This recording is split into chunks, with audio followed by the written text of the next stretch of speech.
Okay. So good afternoon and welcome to bill hearing for the House Health and Government Operations Committee. I'm your chairman, Jocelyn Peña-Melnick, joined by my vice chair, Bonnie Collison. This is our first session back in person since 2020. So I ask for your patience if we encounter any technical difficulties and streaming issues, which we will, but just be patient. Please set your electronic devices to vibrate. And if you need to hold a conversation, be kind and just go outside and come back.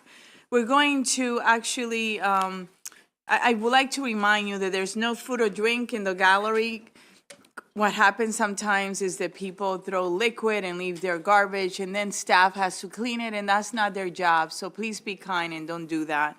We're going to hear from the bill sponsor and the bill sponsors panel, followed by an all-person witnesses. So it's going to be favorable with amendment, and unfavorable, and then all virtual witnesses will follow the same.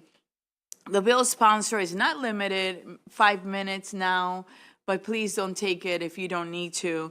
While all witnesses will have 2 minutes to provide testimony. And this is really important. Last night we worked, the committee ended like 8 something, and we were here till like almost 11 at night. So when the bell rings, please be respectful and wrap your thoughts up.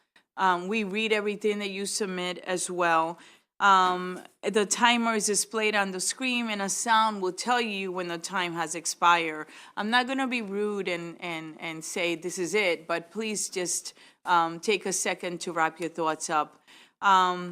We are beginning to hear bills from the Rules and Executive Nominations Committee and Senate bills. All bills coming from Rules and all bills that are Senate cross files of previously heard House bill will be sponsor only, because we have had a bill hearing already, right? We encourage the public to submit written testimony at this point. And for the committee, thank you so much for your patience. You guys are working so hard. Please adhere to our usual committee rules of 1 question and 1 answer from the panel. And the sponsor, please choose the best person to answer that question. Because we will only allow 1 witness to respond to the question. Members and witnesses will have an opportunity to engage further in subcommittee sessions. We worked really hard in our subcommittees here, and that is where the decisions are being made. Members of the public will be able to view the live stream of this hearing on the Maryland General Assembly website and YouTube. So the following order of the bills, I'm going to give it to you, is the way I'll call it, but there's a small caveat that I may change it depending on whether the members here, if you see that our members get up, they have hearings in other committees, it's not meant to be disrespectful, but they're here. The first one will be Delegate Rogers, and Delegate Rogers, while I call the order of the bills, will you come up and bring your witnesses if you have them? Followed by Delegate Ampry, 446, then 227, 1227, House Bill 1231, House Bill 1232, House Bill 1272, House Bill 1244, House Bill 967, House Bill 317, House Bill 578, and the last bill of the day will be House Bill 178. Delegate Rogers, will you be so kind and get started? Thank you, Madam Chair. So, Chair Peña-Melnick, Vice Chair Collison, and members of the mighty but compassionate and caring Health and Government Operations. I always say that because a committee reflects his leadership. Thank you. I'm here to respectfully request a favorable report on... He gets an extra point for that. Just kidding. Thank you, Madam Chair. I'm here to respectfully request a favorable report on House Bill 370. This bill will ensure that March 9th will be a commemorative day to honor the service of Black women performed during World War II. These 885 women who were members of the Women's Army Corps made history as being members of the 688 Central Postal Directory Battalion. This was the only all-female Black unit to serve in Europe during World War II. The battalion became known as the 6888. A chaotic male backlog resulted in service members deployed to Europe during World War II not being able to hear from loved ones back home, which Army officials said was hurting morale. Faced with racism, sexism, and adverse physical conditions, the women of the 6th AAA Battalion worked 3 8-hour shifts 7 days a week. What others had anticipated would take 6 months to sort out 17 million pieces of mail, the 6th AAA completed in roughly 3 months, processing on average 65,000 pieces of mail every shift. These women adhered to the motto of no mail, low morale. They achieved unprecedented efficiency in solving the military's postal problems. They provided a systemic service that helped soldiers believe they would return home. Even today with technology, I vividly recall in several of my deployments, my soldiers' happy faces when there was a mail call. There was no social media and cell phones during World War II. March 9th should be a commemorative day because the 6th AAA Battalion's contribution during wartime was significant. This honor will cement their place in World War II history. For these reasons, I respectfully request a favorable report on House Bill 370. Thank you for your testimony. May I have Ms. Edna Cummings? Yes, thank you. My pleasure. To the members of the Health and Government Operations Committee, I support House Bill 0370.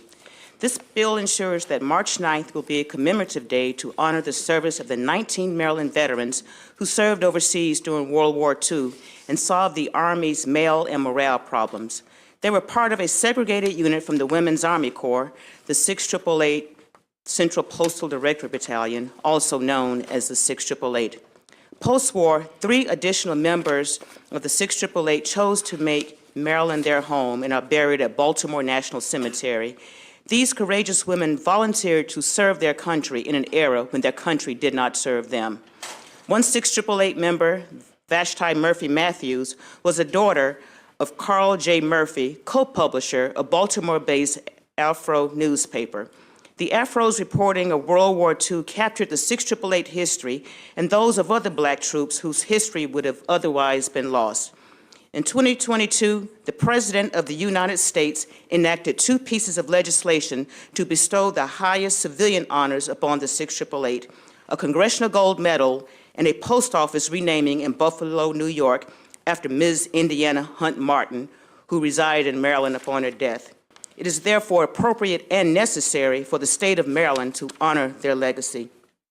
To ensure that the 6th AAA becomes a permanent part of Maryland's history and educational efforts, March 9th, the date of their deactivation from the U.S. Army, should be a commemorative day in Maryland. I therefore respectfully request a favorable vote on House Bill 0370. Thank you. Thank you, and thank you for sharing the stories. Next is Ms. Janice Martin. And I'm just calling it in the way it's listed in my Okay, no list, problem. okay? To the members of the Health and Government Operations Committee, I support House Bill 370. The bill ensures that March 9th will be a commemorative day to honor the service of my mother, Indiana Hunt Martin, now deceased, and her 854 fellow soldiers who served overseas in the now historic 6th AAA. During World War II, this unit improved troop morale and paved the way for generations of underrepresented military personnel to serve our nation. My mother was born in Georgia, moved to Niagara Falls in the movement north, and then she joined the military. It was in her last 2 years of her life with me here in Maryland that I learned more about, her time in the military. During her failing health, my mother was very instrumental in promoting the 6th AAA across the nation. She went on numerous trips talking about her time that she spent in the military. And her encounters alongside of the German prisoners that she encountered while there. She shared her stories of how she overcame racial and gender discrimination before, during, and after the war. And it is due to her sharing of her journey during those last 2 years that President of the United States signed legislation to rename the post office in Buffalo, New York in her honor. The Post Office and the 688's recent Congressional Gold Medal as a testament to the national impact of her service. March 9th should be a commemorative day in Maryland to ensure that the 688's history is not lost. I therefore respectfully request a favorable vote on House Bill 370. Thank you. Thank you for your testimony. Really appreciate it. Next, we have Ms. Draper. How are you today? I'm well, Madam Chair, and to the members of Delegate Rogers said the most efficient committee. That's another point, 2 points. Much has already been said. I, too, am here to request a favorable vote on And House give us your Bill. full name for the record. Your full name for the record. Sure. Frances Murphy Draper, and people call me Tony. Thank you. That's another story. Don't have the time to tell it all. But I am here as well to request a favorable vote on House Bill 0370. My Aunt Vashti Murphy Matthews, as you heard, was a member of that battalion. And maybe that's why my grandfather Carl saw fit to run more than 50 articles chronicling their time in Europe. And so we've already heard how important this battalion was to the morale of the soldiers who were serving during World War II.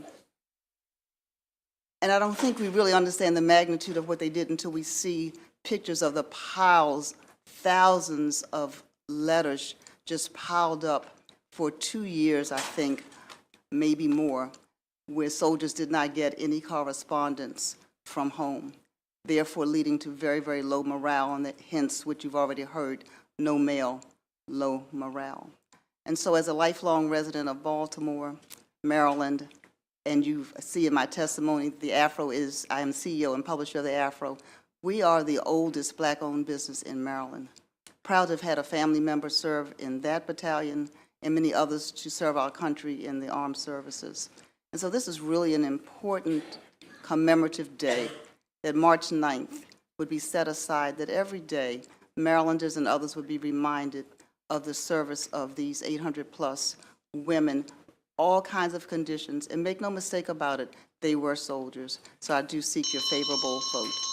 Thank you very much. I'm going to open it up for questions now. Are there any questions for this panel? I have Delegate McKipke. Thank you, Madam Chairman, and thank you to everyone for your presentation. And you certainly are honoring your family with your stories. Delegate, I was looking at the note, which I had at my fingertips, but I've now lost it, from the Veterans Administration, and they're in support of this bill.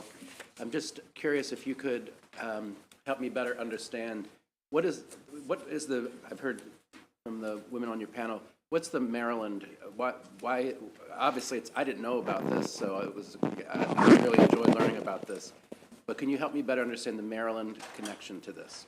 So, and I think as you mentioned, Delegate, in the Secretary's testimony, there were at least 19 members of the battalion with Maryland roots. And as you heard from a couple members on the panel, their parents or aunts were actually members of the unit and had Maryland roots. And so I think it's important that we continue to acknowledge that. I know last year we passed legislation acknowledging the Tuskegee Airmen. And so I think we need to do the same thing for the women that served during the same time, served during the same war. And it's important for Marylanders to know that rich history. Appreciate that. Thank you. Any other questions? Delegate Hill. Thank you very much, and thank you for this bill. Thank you all for coming. Why March 9th? What's the significance of that particular date? So in addition to it being during Women's History Month, and in addition to it being the year that the president inactivated the unit, and they, upon their return, that was the date that he chose to inactivate the unit upon their return from Europe. And that also happens to be the same month that the Tuskegee Airmen are being recognized or have a commemorative day. So there are a host of reasons, those are just three, why I think March 9th is important. Delegate Rosenberg. Ms. Draper, we just saluted and buried Carolyn Fugit, and I know that she worked in the post office. Was that one of the few federal agencies where blacks, African Americans could work prior to the civil rights era, related to what this is all about?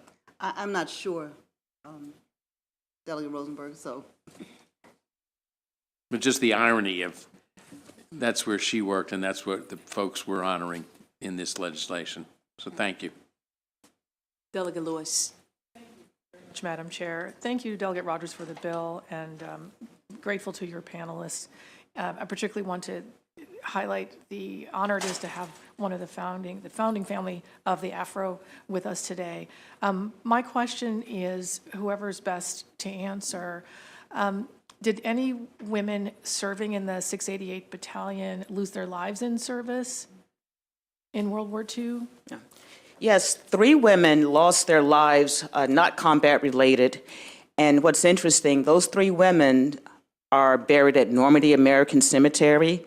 Of the more than 9,000 graves at Normandy, yes, ma'am. Yeah, there are over the 9,000 graves buried at graves at Normandy. Only 4 women are there, and 3 are from the 6888. They encountered they had a vehicle accident, off during duty hours, and the 3 women are buried at Normandy. The U.S. did not ship the bodies back home, nor did they pay for the funerals. So the 6888, the commander, they had to take up a collection, and German prisoners built coffins to give the women a decent burial. So 4 women are buried at Normandy American Cemetery in France. 3 are from the 6888. Are there any other questions for this panel? Seeing none, I have basically a question for you, Delegate. How many hours a day did they work? So they work 24 hours a day, around the clock, in 3 shifts. 7 days a week? 7 days a week. Yes, Madam Chair. Thank you. Seeing no other questions, thank you for your testimony today. We really appreciate it, and for sharing those stories. This actually concludes the bill hearing on House Bill 370. Thank you very much. Thank you.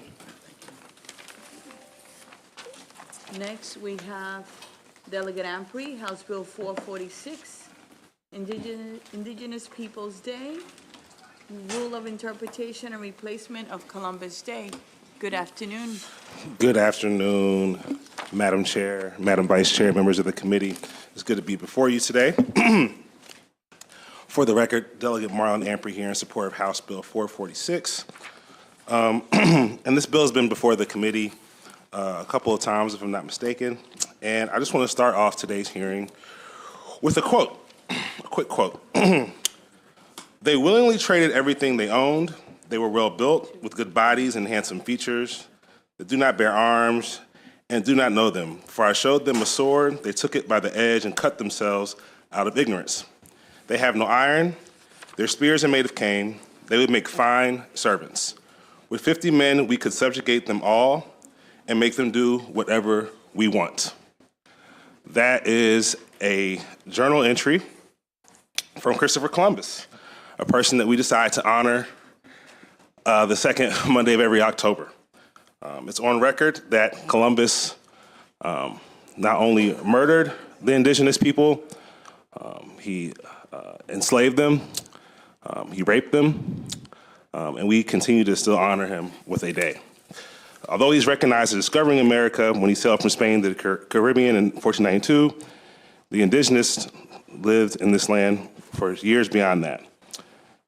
Columbus's arrival initiated an era of colonialism in which natives endured violent pillaging, slavery, rape, displacement, and the spread of deadly diseases.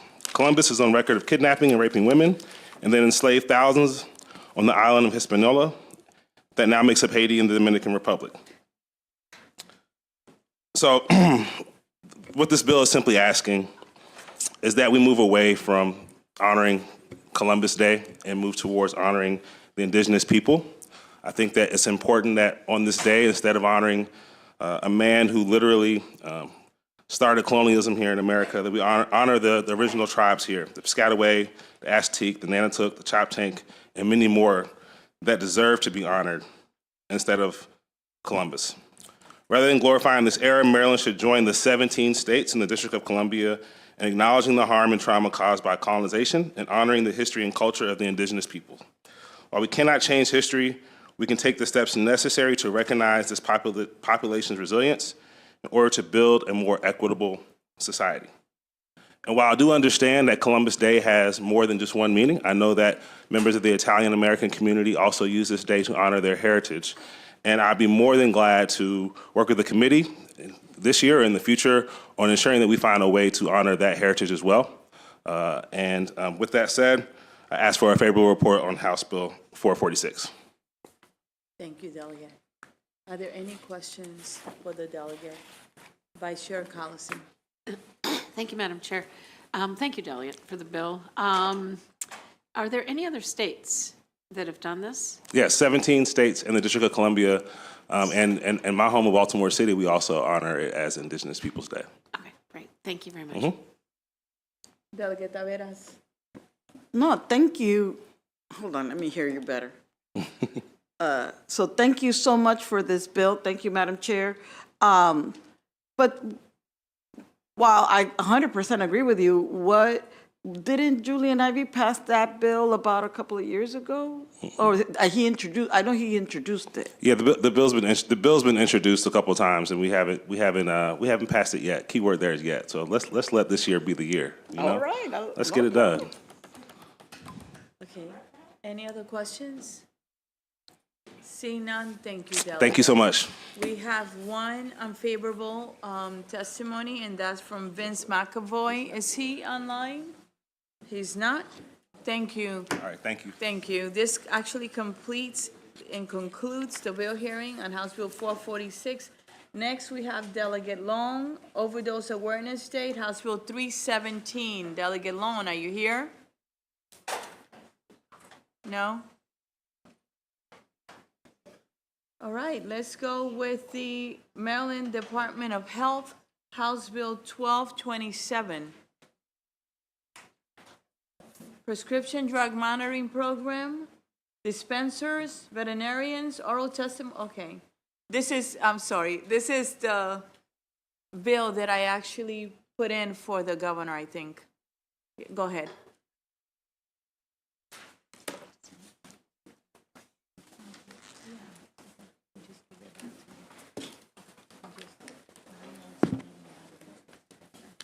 You can get started. Okay, thank you, Madam Chair, committee members. Marie Grant on behalf of the Department of Health, here in support of House Bill 1227, Prescription Drug Monitoring Program, Dispensers, Veterinarians, which is a departmental bill.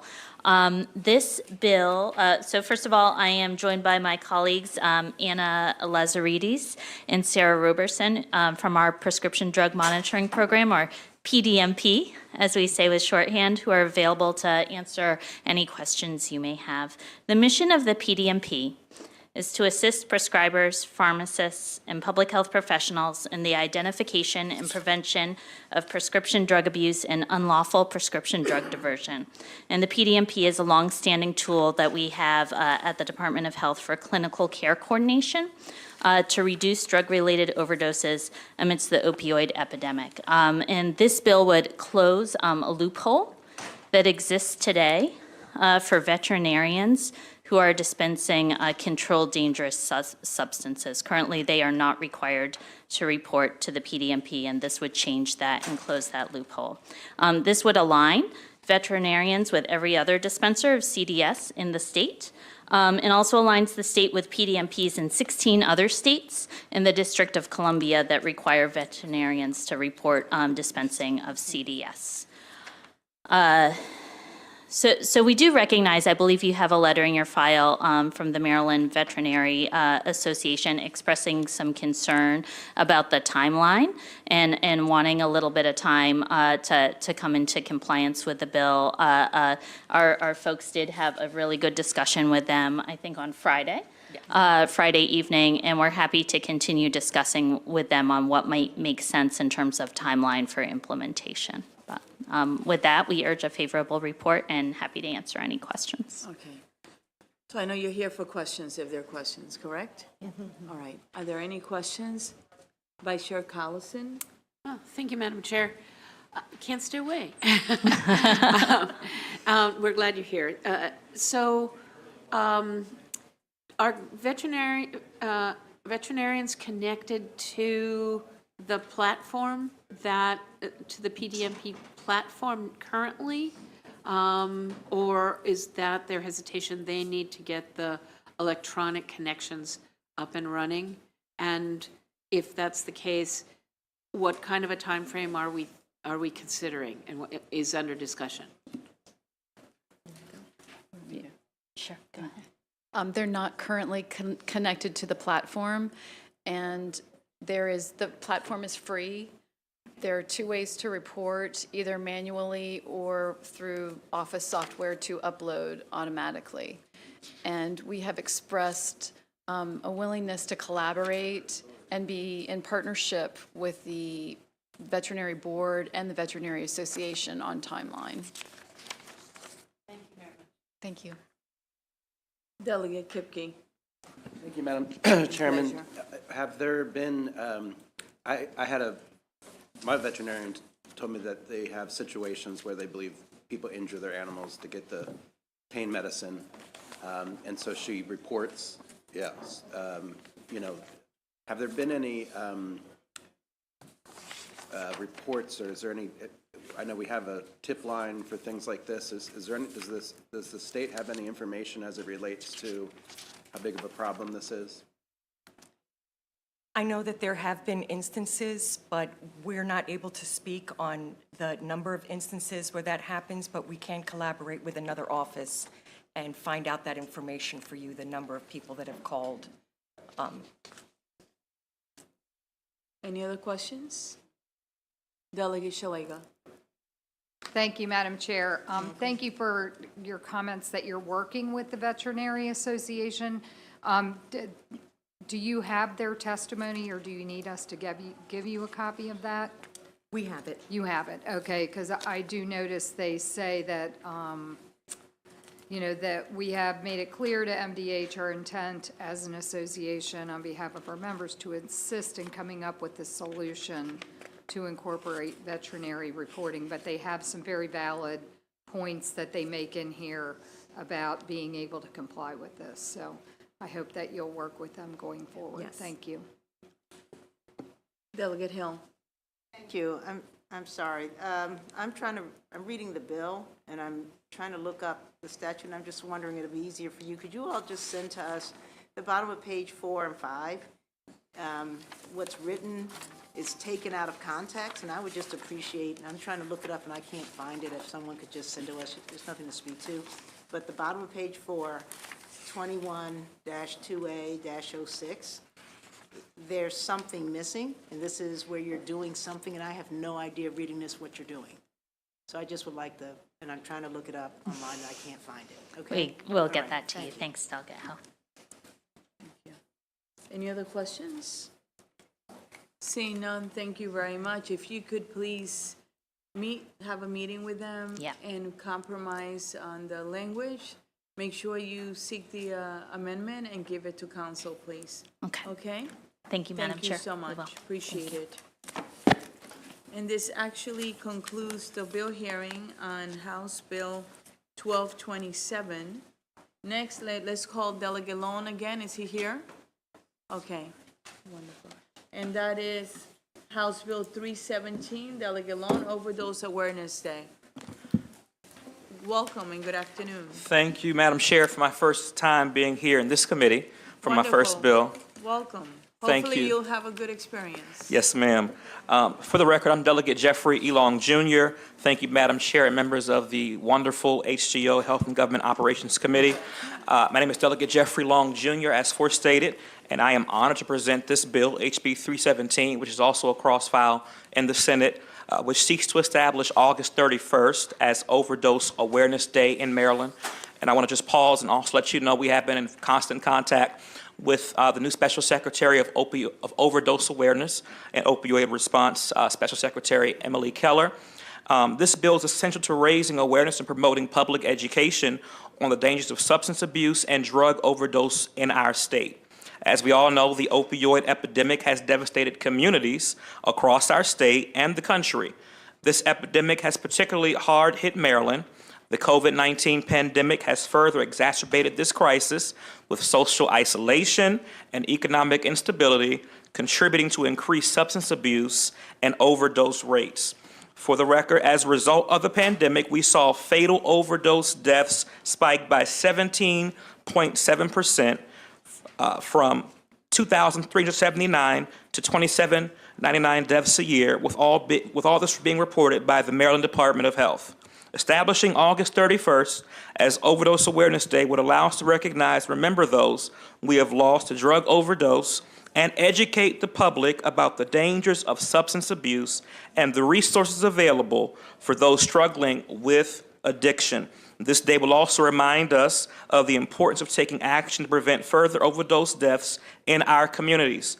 I believe that this bill is an essential step toward promoting public health, and of course for communities of color, we know that at times we have not taken the opioid crisis very seriously until other people begin to struggle with the same issue. And so I believe it's a great step forward. I urge this committee's favorable support of House Bill 317 and to work towards reducing the toll of drug overdose in Maryland. Thank you for your time and consideration.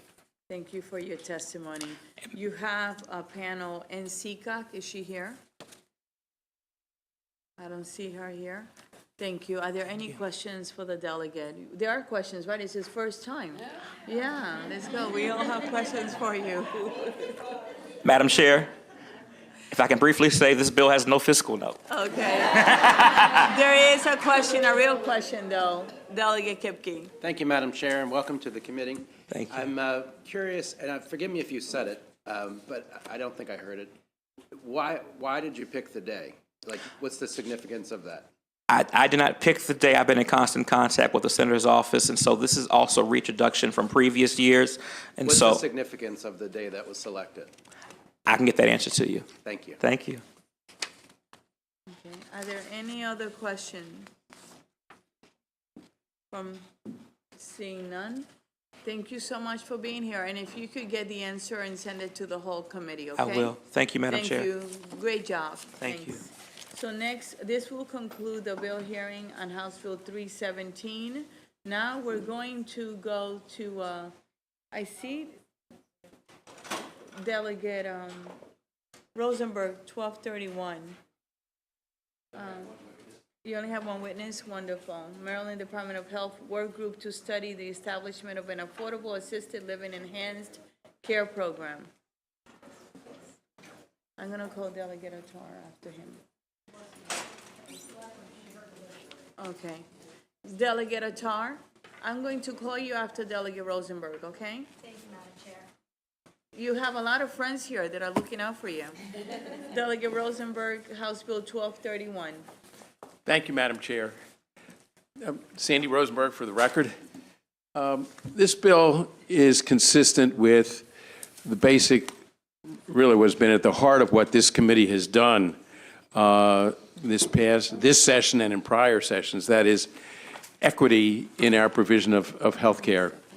It would, as amended, or as the proposed amendments, it would provide a 3-site demonstration program for assisted living in the state. Currently, only 20% of the assisted living facilities in Maryland are Medicaid eligible, and that is certainly a discrepancy that we should address. Good, affordable, high-quality assisted living care is something that we all appreciate and have worked to, and what we're proposing here is consistent with what we've done elsewhere.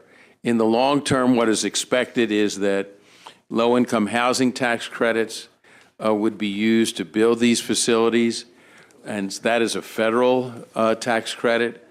So there would be, that expense would not be one that would be incurred by the state in the long run. So, and this is also what we're proposing in the amended, in what we hope will be the amended bill, is consistent with the home and community-based waiver that we already have in our system. So for those various reasons, I would urge a favorable report with amendments on this legislation to help meet a very important need within our elderly and poor community in terms of providing assisted living that is not available in an affordable and decent. We've had legislation, I think we took it up yesterday in the subcommittee regarding assisted living and making sure that these were decent facilities.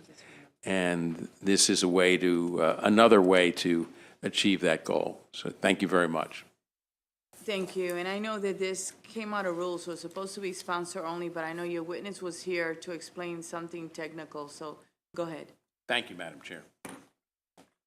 Thank you, Madam Chair, and thank you for the opportunity to testify.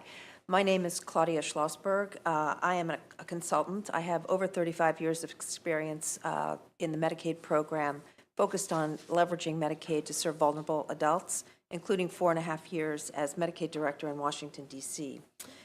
Maryland, like other states, are facing a significant challenge meeting the needs of a growing population of seniors.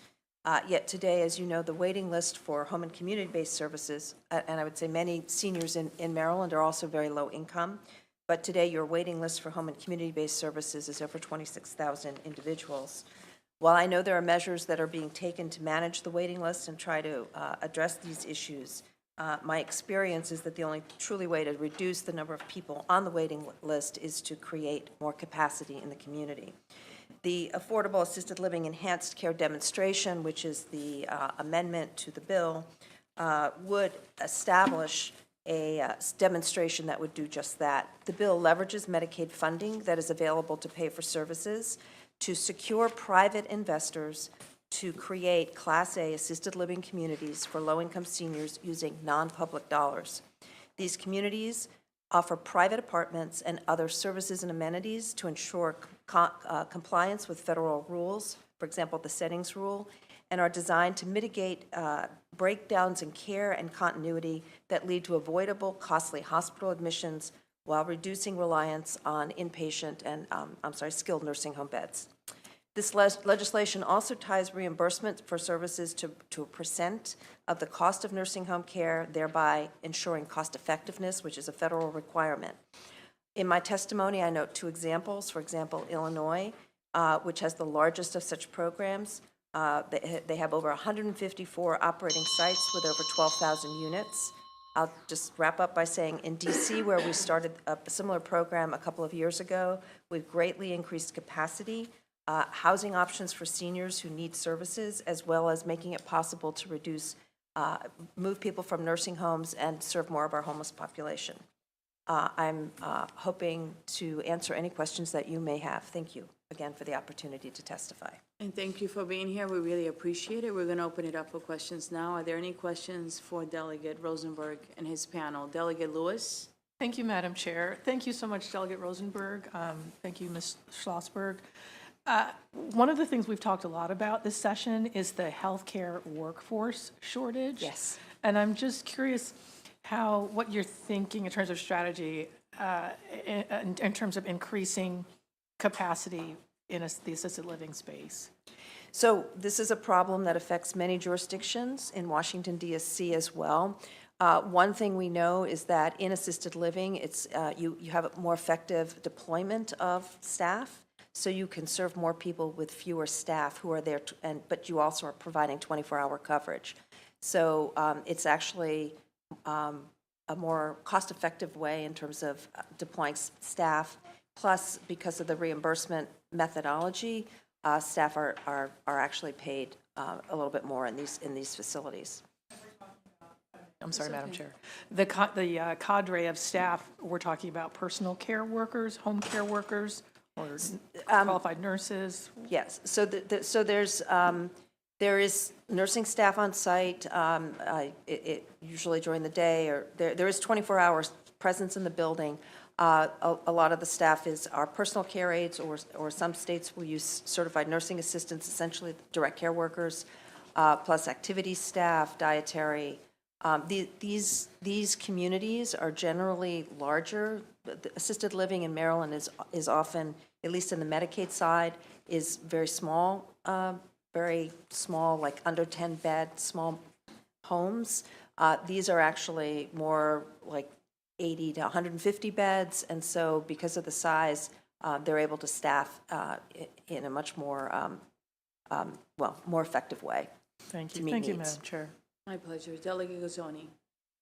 Chair, I was just curious, I was looking at the letter from Department of Health about this, and so just wanted to check in about what your responses are to their comments. And even when I just looked at it and saw that it was like a 6-month period to get this done in terms of the report date, I was curious about that. Yeah, I'm sorry, I actually haven't seen their letter, but if it does take time to actually get the program up and running, there's a second step. You have to go, as with any Medicaid program, you have to go to CMS and get the permission and approval, and then the process of developing the properties takes time as well. Thank you. Any other questions? Delegate Riley. Thank you. Thank you, Madam Speaker. Yes, so on this, they're using, I'm also looking at the, thank you for this bill, Delegate, looking at the Maryland Department of Health letter, and they're talking about, the assisted living facilities are defined in the COMAR 10.714, which is the same that Delegate Rosenberg in the last bill that we had looked at in committee. So they're quoting those same regulations. So their argument is why, because that's already defined, which is our current assisted living facilities. So now they're saying that with this bill, it would create a completely different program called enhanced care. Can you explain how you believe that maybe this enhanced care is a little bit different than what currently is under the COMAR under the assisted living facilities? And the benefits. So the reason why we looked at looking at this as a demonstration, first, you do not have currently in the Medicaid program assisted living facilities of this size that provide this level of service. There are, according to the Department of Health's website in 2022, there were only 4,606 Medicaid certified beds, and most of those are in these very small kind of mom and pop home-based kinds of care. The rate that is paid to those facilities, and I believe there is other testimony in the record from an operator, that the rate is not sufficient to provide the level of service that people who meet a nursing home facility level of care actually need. So we use this vehicle as a way to show that if you actually provide a rate that is adequate and create a program of scale where you can staff it to the level that you need to staff it, as we do in private assisted living, that you not only end up with a better product that is cost effective and can serve more people, but as you know, in Medicaid, the requirement is, unless you have a waiver, anything you do has to be statewide and applied to everybody. And so again, this was a way to create a small demonstration to demonstrate that this is actually doable. Any other questions for this witness? Seeing none, thank you for your expertise and for coming to address us. We really appreciate it. Thank you. Thank Our you. pleasure. This actually concludes the bill hearing on House Bill 1231. We have Delegate Attar, House Bill 1244, Maryland Holocaust Remembrance Date. And you have a lot of friends here. They were looking out for you. Thank you, Madam Chair, Madam Vice Chair, and all my friends on this committee. I appreciate you. For the record, I'm Delegate Dahlia Attar. I'm here presenting House Bill 1244, Maryland Holocaust Remembrance Day. This bill would designate January 27th as Maryland's Holocaust Remembrance Day. Currently, it is the International Holocaust Remembrance Day, and the reason why it's January 27th is because this is the day the troops liberated Auschwitz, the day that we were ending the Nazi reign. I'm here before you for a couple of reasons, but I don't want to take too much time. So I just want to talk about a bill I had yesterday in Judiciary. I know that's a little bit strange to do, but I had a hate crimes grant fund bill. And that bill gives funding to anyone at risk of a hate crime. The opposition, someone came in and testified in person, and we had someone on Zoom. Some of you may have seen it on Twitter. But this individual came in and started saying, he opposes this bill because Jews are just too sensitive, and this is just about protecting Jews and no one else. And he was asked questions like, can't other people who are not Jewish get money from this fund? And he said, yes, but Jews are just too sensitive. And this went on for a little while, and he talked about how it's okay to punch a Jew walking down a street just because they're a Jew, but not anyone of any other religion. And so I say that because this is why we need a bill like this. We know hate crimes are on the rise. We know there is hatred out there. There's bigotry out there, and we need to find ways to teach people. And having the Holocaust Remembrance Day, having Maryland designate that every year, that is one way to do this. So with that, I ask for a favorable report. Thank you. Thank you very much for being with us today. We appreciate it. Are there any questions for Delegate Attar? I see Delegate Kaiser. Thank you, Madam Chair. Thank you, Delegate Attar, for this. I have one question, and then if I could, Madam Chair, another comment after that. It's 2023. How many living survivors do we have, and how much longer can we delay this bill given the number of living survivors? I don't know the number offhand unless it was in the fiscal note. I'm kind of remembering. I might have read that. If you can tell us the number, I really want to hear it. But this needs to be done now. This is the time to do it now. Thank you for that question. Thank you. Madam Chair, one more thing. Sure. I just want to thank you, Delegate Attar. Last year, I mean, my father, who passed years before, but last year my father lost his last first cousin. But in 1942, he lost his first cousin and her 4-year-old and 6-year-old daughter in the Holocaust. So on behalf of my family, thank you. Thank you.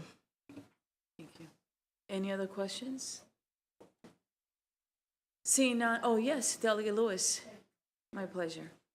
Thank you, Delegate Attar, for this bill. I regret that you and our other colleagues had to experience that ignorance in your committee yesterday. I'm glad you brought this bill, and I'm just wondering if the other hate crimes legislation that this body has passed, I remember Delegate Mark Chang's bill on hate crimes, if this adds to the protections that we already offer, how will it get us to a place where people are safe and protected? So are you referring to my bill from yesterday or this bill? Because that bill was connected to Mark Chang's. I'm thinking of the bill that we passed last year, I believe. I'm not sure. I don't know it offhand, but I can tell you just in general, when we're educating people and when we're talking about things that have happened, it leads to more sensitivity, and it leads to, hopefully, in the end, people are not going to be committing such hatred and such crimes based off of hatred. I hope that answers your question. I'm sorry, I don't recall the exact bill. I can't believe you don't remember every single bill that's been introduced. Can't remember what I did yesterday. But I appreciate you, and thank you. Thank you, Madam Chair. My pleasure. Any other questions? Seeing none, thank you very much for sharing the experience. We really appreciate it. Thank you, Madam Chair. My pleasure. Have a great day. There's actually, it says here in person. No, there's no other. This concludes the House Bill, the hearing on House Bill 1244. We're now going to move on to House Bill, one second, let me call someone who's not in this committee. Is Delegate Jackson here? Why don't you come over so we don't make you wait? See, they all volunteer to wait until you do your bill. So this is House Bill 578, Delegate Jackson, State Destination Symbols of Remembrance for September 11 Freedom Flag. I can have my panel come up, Madam Chair. Yes. Is this, 1 second? Yes.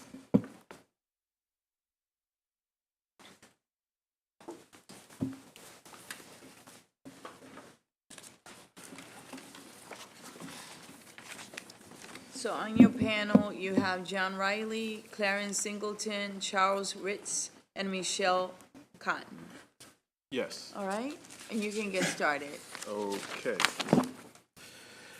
Good afternoon, Chair Pena-Melnick, Vice Chair Cullison, and members of the Health and Government Operations Committee. For the record, my name is Delegate Carl Jackson.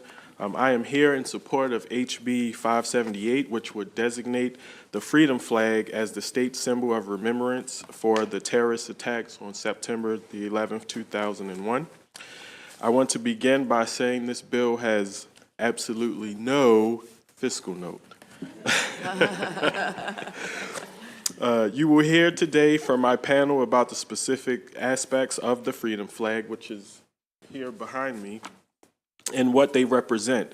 But I wanted to focus on why this symbol of remembrance is so necessary. 9/11 was the deadliest terror attack in America's history, and Maryland paid a heavy toll, losing 73 men and women who called our state home at one time or another. Everyone in this room, and indeed everyone who was alive on 9/11, has their own story of exactly where they were when they heard about the attacks. It changed the very nature of the American society and even the world as we know it. Through tragedy, however, we also saw the best that Americans had to offer. There are countless stories of individual citizens, some in uniform and some not, risking their lives risking their life for complete strangers, and in many cases paying the ultimate price for doing so. Even 22 years later, their bravery and sacrifice are still inspiring. The rallying cry in those days following 9/11 was never forget. Time has a way, however, of dulling old memories. And those who were born after 2001 or who are too young at the time to remember have no personal memories at all of what occurred. 9/11 has become a part of history, but we cannot let this history be forgotten. The freedom flag has been flown in some fashion in all 50 states.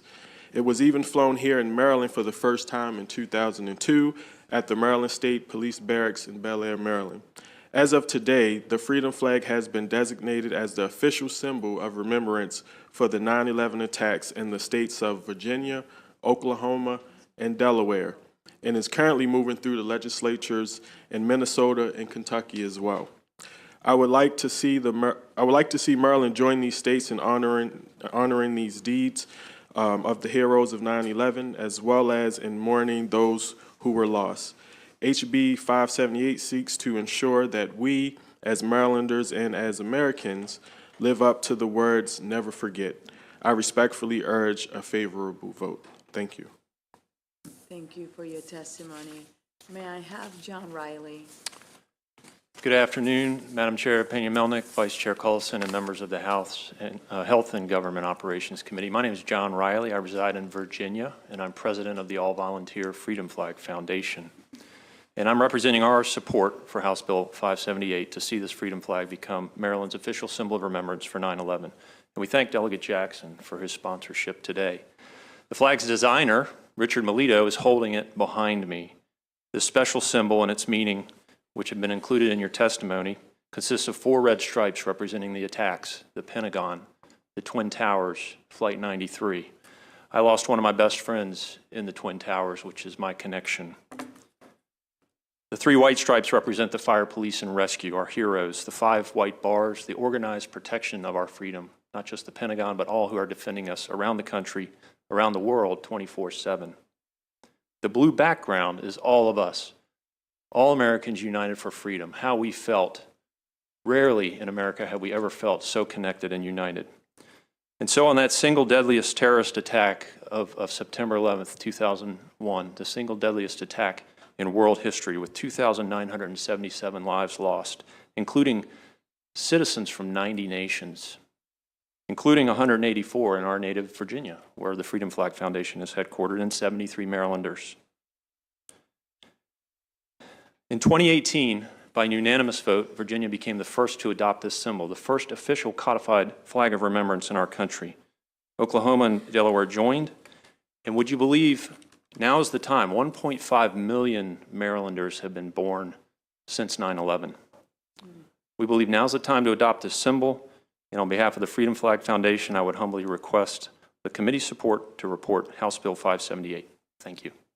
Thank you for your testimony, and I'm sorry about the loss of your friend. Thank you. Clarence Singleton. Good afternoon, Madam Chair. Good afternoon. And members of the Health Operations and Government Committee. I'm here in support of Bill 578, and I've been on the board of directors of the Freedom Flag for 6 years. And a little history, I'm a combat Marine from Vietnam. I was hit 5 times. I'm a New York City retired fire lieutenant. In 1993, I responded to the bombing of the World Trade Center, where I was credited with saving numerous lives. And on September 11, I was retired at the time, but I rushed over to see if I could lend a hand where I was seriously injured. I've since become an author and a motivational speaker, and I've presented at many, many schools throughout Virginia and as far as Arizona and California. And a number of kids called me at home to get information about the Freedom Flag for their class report. And as a matter of fact, on many occasions, they have followed me out to my wife and I to the parking lot looking for information about September 11. And as Maryland's official flag of remembrance of September 11, the Freedom Flag would be an ideal means of keeping our children informed about what happened on September 11, as well as a reminder for all those who perished. And because it's my belief that we don't truly perish until we stop being remembered. Thank you. And thank you for making time to come and sharing with us. We really appreciate it. If I may call next Ms. Michelle Cotton, and it's going to follow, Charles Ritz will follow after that. Okay. Good afternoon. How are you? Who's going, me or you? Michelle. Oh, okay. Good afternoon, everyone. Good afternoon. Asia Cottom was one of 3 D.C. public school students aboard Flight 77 that crashed into the Pentagon. She and her 6th grade teacher, Ms. Sarah Clark, were accompanying the National Geographic team to Santa Barbara, California, where she was to perform oceanic exploration with the team, and more importantly for Asia, where she could swim with the dolphins as a reward for winning the National Geographic essay contest. Unfortunately, they all perished, including 11-year-old Asia Cottom.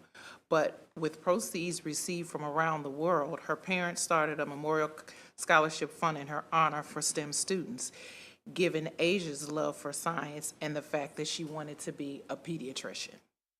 Moreover, one of the requirements of the scholarship is to write an essay on September 11th and the aftermath on today's society. However, most applicants were not born 22 years ago and have no reference for 9/11. Should we change the requirement for the essay?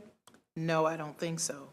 But your approval of the Freedom Flag Initiative, this is one in many steps in including 9/11 in a curriculum nationwide.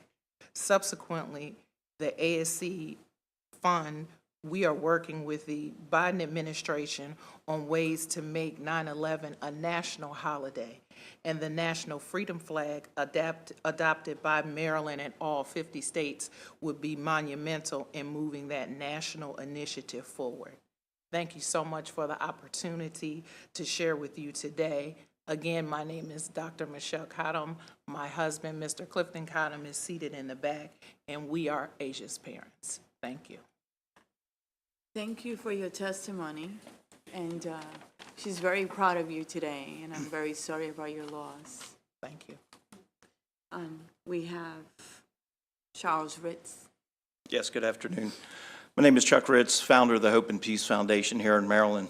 Our mission is to never forget 9/11, the lives lost, and those that continue to be lost today. Our vision is to teach the 1.5 million Marylanders and 71 million Americans that are too young to remember 9/11.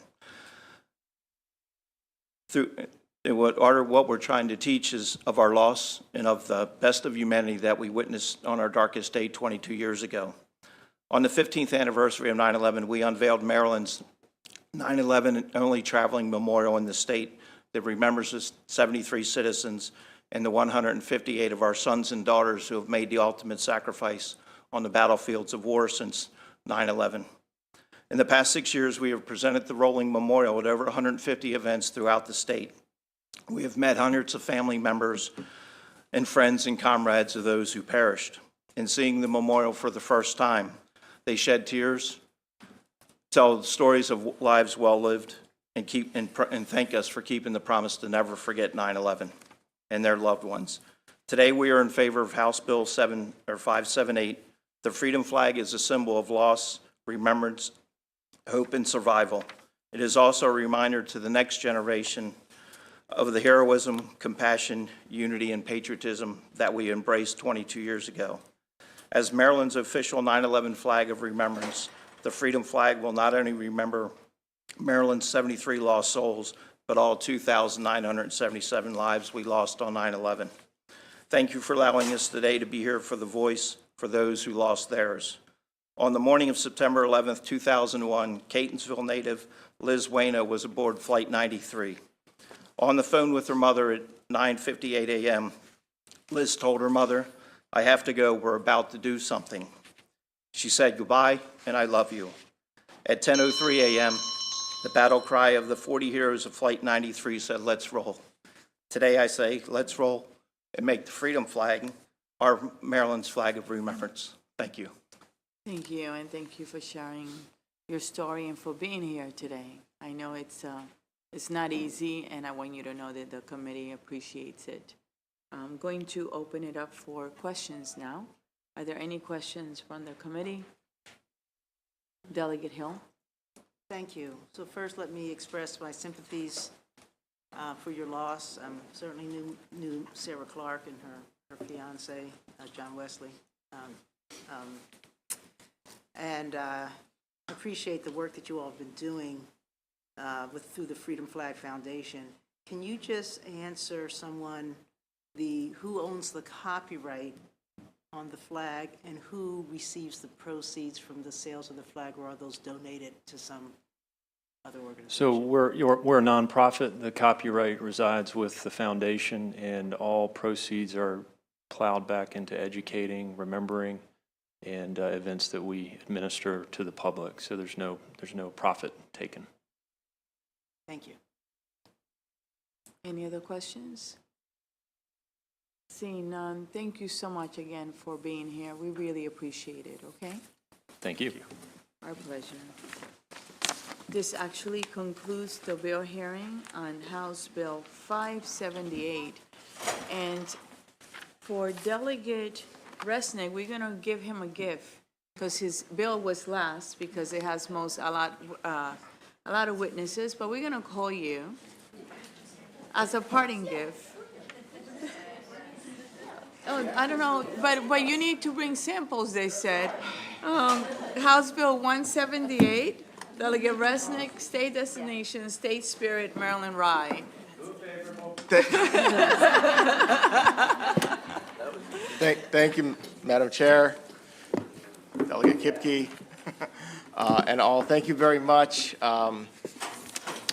This is not only your last bill hearing, this is literally my last bill hearing. Well, it isn't our last bill hearing. We still have like 5 more. But Oh, you got more? Okay. We skipped you. You were last. Oh, thank you. Yeah, this is literally my last bill hearing. So thank you all. And I end it where I began.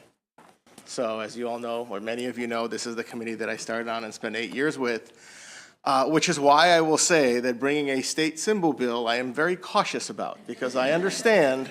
Because you know how it works. I know, exactly. We all know. And I wouldn't have brought a state symbol bill unless I honestly and truly believed that there is a real economic impact to this particular symbol. So let me just give you all like a quick history lesson on Maryland rye and why I think this is important.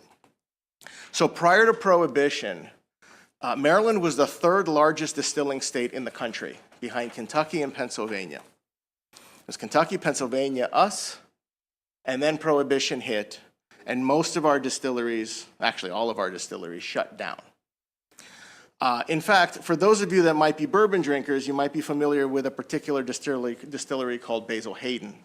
Basil Hayden actually started as a Maryland rye distiller in southern Maryland. His family, when they first came over from Scotland, settled in southern Maryland, started distilling, and in the 1800s, Kentucky wooed him away with corn subsidies. And that's why we lost Basil Hayden. But we started distilling Maryland rye, and Maryland rye is very different from rye, from regular rye whiskey.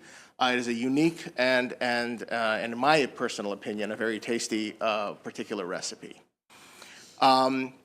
So a couple years ago, before COVID, me and two of my friends from high school decided we're going to do a 45th birthday trip, and we decided to go to Kentucky on the Bourbon Trail. And we went to Kentucky, and we spent a very long weekend in Kentucky. We drove around Kentucky. We stayed in hotels in Kentucky. We ate at restaurants in Kentucky, and we visited, I don't want to say how many distilleries in Kentucky. And became really big fans of Kentucky bourbon. Now, here's the thing that I learned on that trip. There is no such thing legally as Kentucky bourbon. It's American bourbon. But Kentucky has done, and there is a federal statute as to what defines American bourbon. But that could be done anywhere. We distill it right here in Maryland. We distill it in New York and Florida. There's bourbon everywhere, as long as it's American bourbon. But Kentucky has cornered the market on Kentucky bourbon by creating this aura around their bourbon.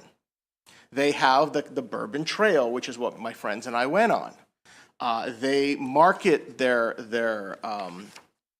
distilleries. They invite tourism to their state to view their distilleries, and they publicize their product to the whole world.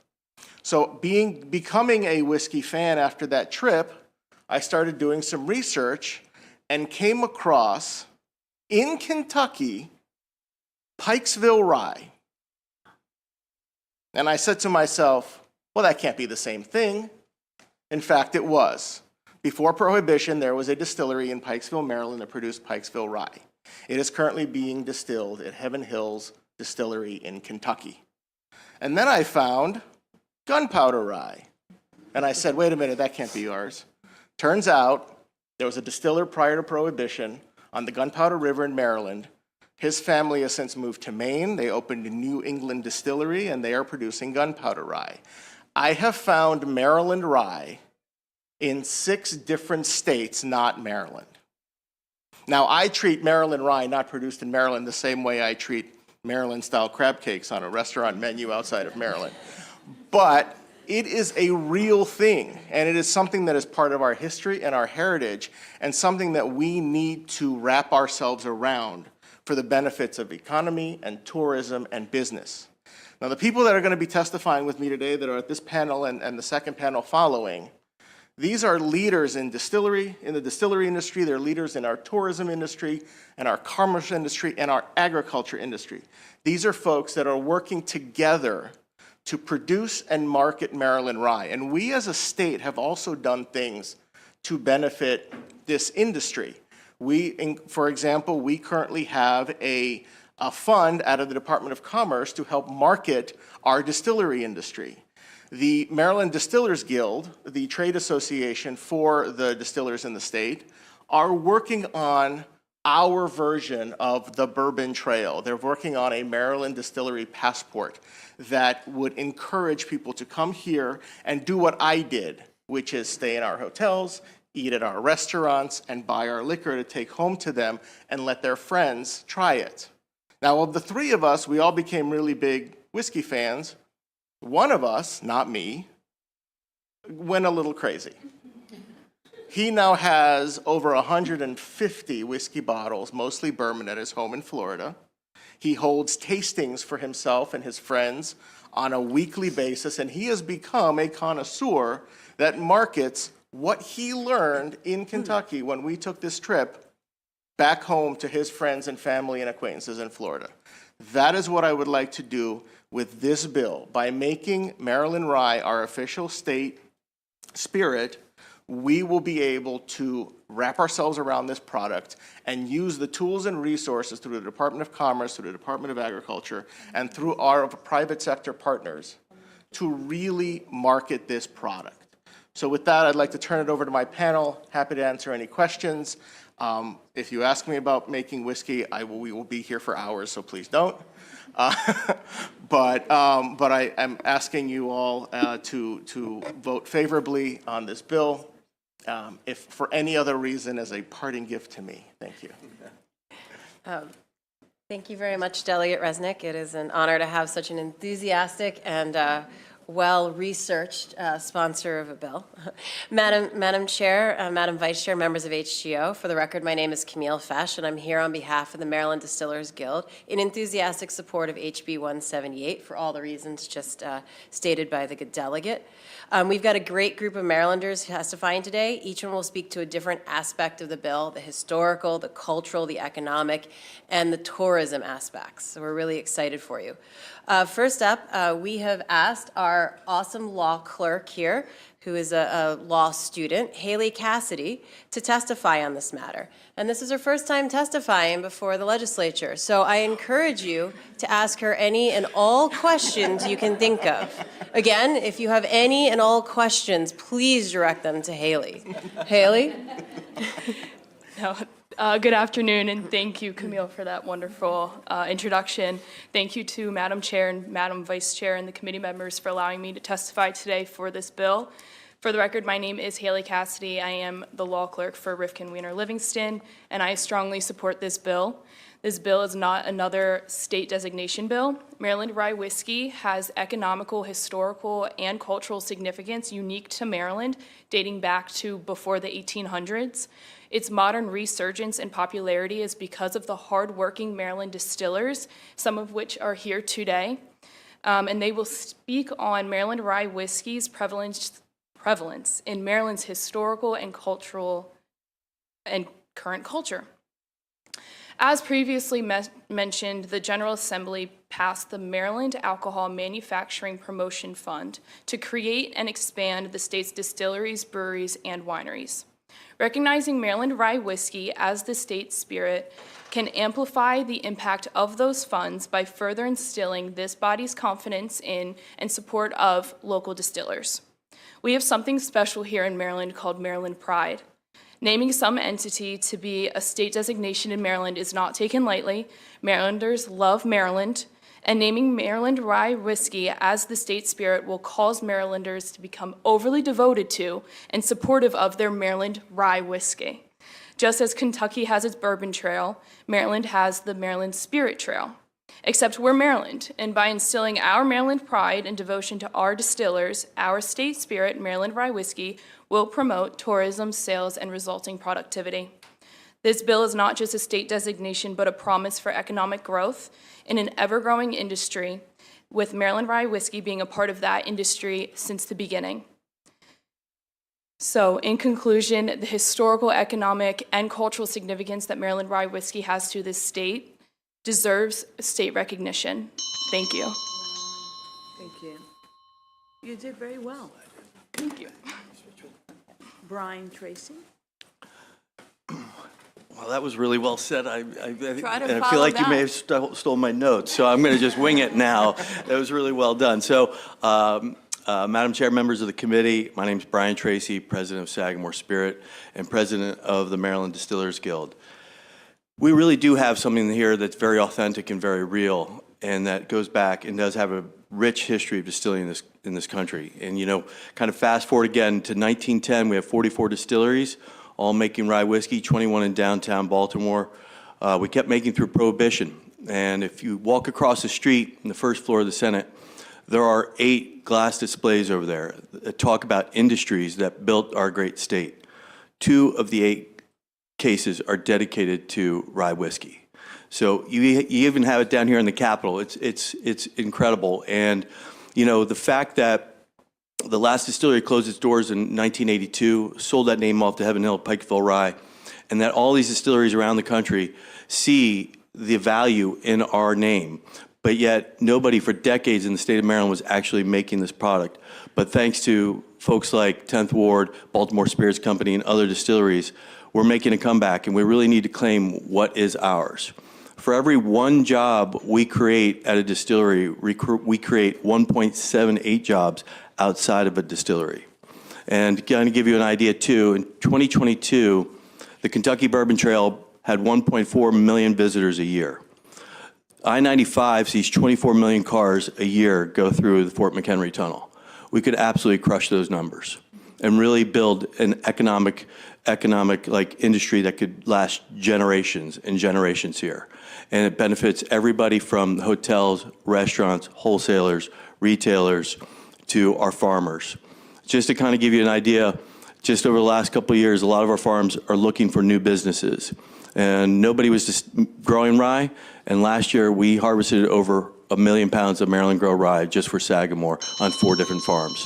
So there's great opportunity here. Thank you very much. Thank you for your testimony. Really appreciate it. Max Lentz. And may I also have Lindsay Thompson? Thank you. Thank you, Madam Chair, Madam Vice Chair, and members of the committee. My name is Max Lentz. I'm one of the founders and owners of Baltimore Spirits Company, and I'm going to talk a little bit about the history of rye, so you can see how deep the roots do grow here. Maryland rye was first distilled by the Scottish and the Irish settlers before the Civil War, or before the Revolutionary War. But it was during the Revolutionary War when the nation really turned to rye whiskey to support the militia and the war effort, as all our alcohol had been cut off from import by the British Navy. And for the next 100 years, rye whiskey was America's most popular spirit, most called for spirit, and really defined the American alcohol industry. In the Civil War, there were a lot of refugees from the South that came and settled in Maryland, and a lot of the Union troops from the North came and settled in Maryland. So we had members from kind of both sides of the Mason-Dixon line here. After the war, everybody spread back out. And from the Civil War for the next 50 years, Maryland rye was the most called for spirit in America and considered America's finest spirit. Everyone had gotten accustomed to the quality that they found in Maryland during the Civil War, so when they left, they would call for it. And at that time, at the end of the century, you could go to San Francisco, even when there weren't a lot of states in between, and call for Maryland rye, and any good bar out there would have multiple selections. There was no Panama Canal, so people would risk their lives and ship Maryland rye down around the Horn just to get it out to the West Coast. It was that big a deal to have out there. And it was that way through the turn of the century. And in fact, the legislative paperwork that all got filed at the beginning of that century and around the year 1900 that still codifies a lot of American alcohol today only mentions 2 whiskey appellations in the United States. One is Kentucky bourbon, the other is Maryland rye. You cannot call something a Maryland straight rye whiskey unless it is distilled in Maryland.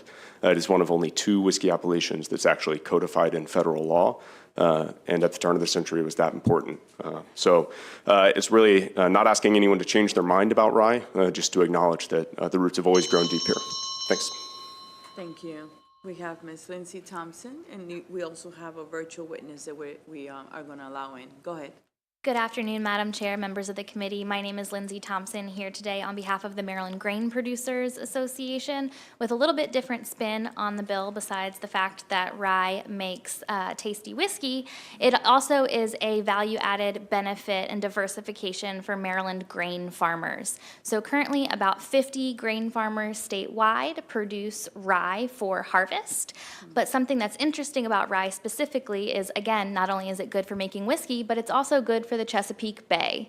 So rye serves as an overwinter cover crop, providing cover of the soil to prevent erosion and also taking up excess nutrients. Rye can actually reduce the available nitrogen for loss by up to 45%. As compared to if a cover crop was not planted. And so we think that by elevating Maryland rye as the state spirit, this will also increase the demand for rye grown by Maryland farmers, not only benefiting the farmers themselves, but also benefiting the environment. And we would urge a favorable report. Thank you. Thank you. We have Chris Rao from the Maryland Tourism Coalition. Good afternoon. Good afternoon, Madam Chair, Madam Vice Chair, and members of the committee. Thank you so much for the opportunity to address you today. My name is Chris Reel, and I'm the owner of a local guide and receptive service called Rent-A-Tour, and I'm also the immediate past chair of the Maryland Tourism Coalition, here today on behalf of myself and our MTC members to speak in support of this bill. Maryland's tourism industry is among the most powerful economic engines in the state, generating billions of dollars worth of economic impact and tax revenue and supporting hundreds of thousands of good jobs. At our core, those of us in the tourism industry are storytellers. Compelling stories are among the most powerful tools we have to connect us with our guests and help us create unforgettable Maryland experiences for them. And as we've heard today, Maryland rye whiskey is one heck of a good story. Did you know that our state has been distilling rye whiskey in various forms since well before the American Revolution? And as we've talked about in the 19th and early 20th centuries, Maryland rye whiskey was considered among the very best spirits in the United States. Of course, Prohibition and the wars significantly diminished our state's distilling operations, but in recent years, as we've talked about, we've seen an exciting resurgence of local craft distilleries specializing in this Maryland tradition. What does this have to do with tourism? Well, on average, nearly 2 million people experience the Kentucky Bourbon Trail, 70%, including Delegate Resnick, from outside of the state, and they spent up to an average of $1,200 apiece. You can't talk about fine wine without thinking about Napa Valley, California, averaging more than $2 billion a year in visitor spending. And those guests just aren't enjoying whiskey and wine. They're also staying in hotels, eating in restaurants, touring museums and cultural attractions, and experiencing all those regions have to offer. So just imagine what a similarly conceived and marketed product could do for Maryland. With the support of statewide messaging, the designation of Maryland rye as our official state spirit would result in a public relations windfall that would reach potential guests from all over the world. It may seem an insignificant thing, but it isn't. These designations matter, and this legislation would add just one more compelling story to Maryland's already remarkable collection of stories, and it's a story I know our state's tourism industry is eager to tell. Thank you. Thank you very much. Love your enthusiasm, and because you're so happy, we're gonna just throw all the questions at you. Just kidding. So we do have questions. The first one is from Delegate White, followed by Delegate Kerr, followed by Delegate Kipke. Thank you, Madam Chair, and Delegate Resnick. Thank you so much for this bill and this panel. Indeed, there really is a significant opportunity really across multiple sectors, and appreciate you all elevating this. As you may know, MBEs is one of our priorities for the Legislative Black Caucus. And just on a personal note, as someone who comes from a multi-generation of farmers and even educators in agriculture, I was wondering if you could expound upon the opportunities that this could yield for our MBEs and our black farmers in our state, and what could you estimate the larger equity impact of this could be? Thank you. I don't have that answer, but I'm going to turn to some of my panel members who might. Okay. Who's the best person to answer this? I can answer from the agricultural perspective portion of it. Rye is something that doesn't need to be grown in large quantities large acreage in order to be profitable, right? And so this would draw attention to rye as an opportunity, increase the demand for it, and therefore increase the opportunities for the minority and historically underserved communities that are farming on that smaller acreage in Maryland to diversify and grow this crop from the agricultural perspective.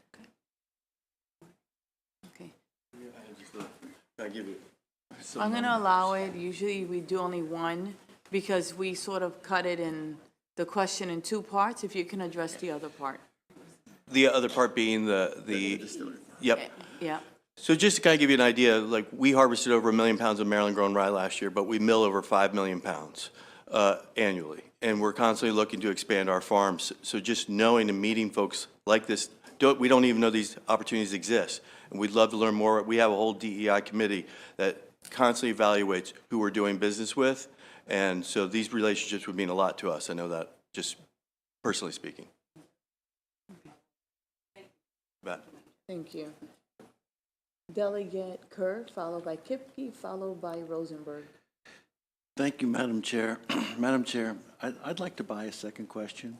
I tell you what, can you buy me a cheesecake? Yes. Okay, deal. All right. We like to bargain here in HGO. A cheesecake, please. So, Go ahead. Brian Tracy, I don't think my question's for you, but you did mention 10th Ward, thank you. The first woman-owned, and I believe only woman-owned distillery in Maryland, in District 3. Yay. But we also, have a couple of them, but she's great too. Then she's the first. So in Frederick, we do have, McClintock has Boot Jack, and Dragon Distillery has Dragon Dog, and we have, the 10th Ward has their limited edition, and then Springfield Manor also does it. Now, 3 of those are within walking distance of each other, but you only mentioned I-95. We're not near I-95, so maybe this question might actually be for Chris. What is Maryland Tourism going to do to get people from I-95 up to the intersection of 70 and 270 to visit Frederick's fine distilleries? Well, I know that this is a priority for the industry, and I think there's going to be a concerted effort among the members of the Maryland Tourism Coalition, along with the destination marketing organizations across the state, to tell this story in a way that gets folks out to those parts of the state that they might not ordinarily visit. So this is just another incentive for people to go see how much Maryland has to offer.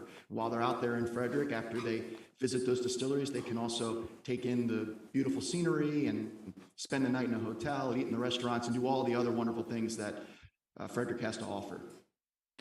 And my cheesecake question? Yes, make it good. This is for Lindsay Thompson. You talked about the cover crop program, but I thought you couldn't commoditize cover crops. So we cannot do a commodity cover crop program, like you cannot get the incentive payment for that, but it doesn't mean that the small grains that are grown over the winter in order to harvest do not also serve the same purpose as the conservation cover crops. So they couldn't take advantage of the cover crop program, but they could grow the crop over the winter. Absolutely. Okay, thank you. Okay, wonderful. Don't forget my cheesecake, please.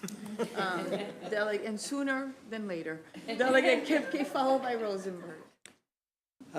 Delegate Resnick, I believe you were still here when there was a long effort of lobbying to make the Smith Island cake the official dessert. Were you here then? I came in, we passed that, I believe, in 2008, which was my first session. Well, during that time, I'd never eaten so much cake. I believe you. I think he's asking for alcohol. I do believe you ate a lot of cake too. But my question is, whoever's best at answering it, what does the distilling opportunity look like from how many of them exist? Where are they located? Can you give the committee you in Kentucky, you went to a bunch of places. Are there a bunch of places here? And I'm sure more might continue to evolve. They've been growing in recent years. So whoever can give us the best global look at what this market looks like currently in Maryland. So I will tell you right now, I believe the Maryland Distillers Guild has almost 4 dozen distilleries across the state as members. They don't all do rye. We have rum distilleries, which actually was Maryland's very first distilled product, which I found out as well. We have a distillery that does soju, which is a Korean spirit, but many of them do rye. As Delegate Kerr pointed out, there's numerous ones in Frederick and Western Maryland. We have a number in and around Baltimore City. There's a few on the Eastern Shore. No offense to Sagamore, my favorite one actually happens to be in Southern Maryland. So they are covering the state in terms of where they're located. I think almost maybe not every county. We actually have a distillery, a rye and bourbon distillery in Montgomery County in Rockville. So I think almost every county, not every county, but almost every county is seeing this product developing. Next, we have Delegate Rosenberg. Thank you, Madam Chair. If my memory serves me correctly, the year that we made Smith Island cake, the state cake, was also the year we had a big tax bill before us, because I believe, as Mr. Favazza tells it, there was a connection between the passage of those two bills. Oh, I remember that well. But my question is for the sponsor. My first trip to Kentucky, not surprisingly, was the first Saturday in May. And it was Seattle Slough's Derby. Did you make it to Louisville or to Churchill Downs on your trip? Yeah, we started in Louisville. We went to the Louisville Slugger Factory. We went to Churchill Downs. We put some bets down on some ponies while we were there. No, absolutely. We took advantage of the tourism opportunities because, frankly, none of us had ever been to Kentucky, and I didn't know when we were going to be again. So obviously the primary point, the thing that drove us to Kentucky was the Bourbon Trail, but we took advantage of everything that we could while we were there, absolutely. We even stopped and saw some historic landmarks. We went to the Capitol. We went to the State House, which is really big and gaudy and really unnecessary. But we did that as well. We really toured the state, and we got the opportunity to see the urban parts of it, the rural parts of it. We went around. Louisville. Delegate Chisholm, followed by Shalega, and followed by Lewis. Thank you, Madam Chair, for letting me take a shot at this one. Absolutely, a shot.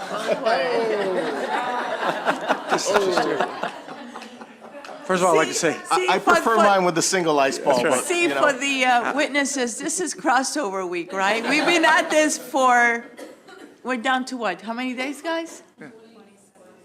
27 days. So this is like what you're seeing is, all right, everyone's in a good mood. How's that? Go ahead. it's a very intoxicating bill. That's the last one. I promise that's the last one. I won't even use quixotic, which I learned from Delegate Resnick. But my question's for Brian Tracy. One of my best friends growing up, still my best friend of 35 years, a guy named Jamie Bragg.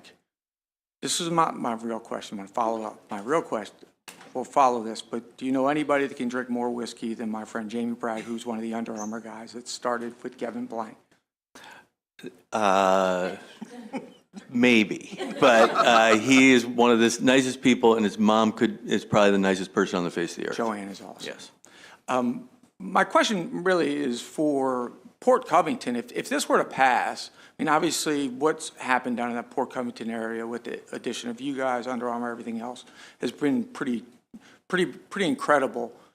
Do you see that if we pass this bill, that it would have a large economic impact, not just to the state, but to that area down there where they desperately need it? I see this impact statewide. I really do. And the reason is we actually do. We have a Maryland Craft app, which shows like where all the wineries, breweries, and distilleries are. And it highlights these pockets in Frederick and the Eastern Shore. And some people are looking for a city experience. Some people are not looking for a city experience, and maybe Frederick or a place like St. Michael's makes more sense. We're also all members of basically the Whiskey Rebellion Trail that highlights Pittsburgh all the way down to DC, Northern Virginia. And again, so that's drawing kind of this national reach, people doing the Kentucky Bourbon Trail and saying, where do I go next? And so they're starting to talk about this Whiskey Rebellion Trail, and it is a win-win-win for everybody, because there might be a particular distillery you have a following for certain products, or you're just looking for a certain type of atmosphere. And most people are foodies that really at the end of the day. So they're also seeking out a specific restaurant. And we all know each town has some really unique special restaurants. So it's statewide beneficial. I really can't say that enough. You bet. Delegate, my pleasure. And you had two questions, so I want something else besides cheesecake. Delegate Shalega, go ahead. My granddaughter probably wants me to ask like 3 so she can make you 3 things. Oh, yes. Want more cookies? This is for Sagamore, so maybe you could weigh in a little bit about the tourist impact. I know I took some friends from Germany down to the, Sagamore Distillery, and they were super impressed with it and loved the whiskey. But I think what you have now, I think, would grow exponentially. How many people do you have come through the distillery? So we have, as we in theory only count someone who pays to go on a tour. So in 2019, we were just close to about 50,000 that would go on a paid tour. We're currently, though, only about 51% of that number now, but are starting to see it come back stronger this year. But as far as people that actually just visit the campus, walk around, sit on Adirondack chairs, whatever the case may be, come to our free music events that we have in the warmer months, things like that, we're a little over 100,000 or so a year that visit the campus. Delegate Lewis, followed by Morgan. Thank you, Madam Chair. Thank you, Delegate Resnick, for the bill, and thanks to all your panelists. Mr. Tracy, Sagamore Spirit is a beloved institution in my district, the 46th, and I'm so glad that you're there. And to all of the other distillers, love you guys too. My question has to do with tourism, so I think it's directed to the gentleman from the Tourism Board. Before COVID, Baltimore City was a tourist destination for about 27 million visitors. I think it was a record 2017 or 18. Bouncing back in 2021, I think we had 24 million visitors in Baltimore City. It's the tourism catalyst for the state. And with that in mind, thinking about a rye whiskey trail, a whiskey rebellion, I don't know, rebellion kind of, that's just a little triggering for me. But whiskey celebration trail. I like it. Between Baltimore and Frederick, we have the opportunity to do some transit investment where we are extending a rail to connect some vibrant places in our state.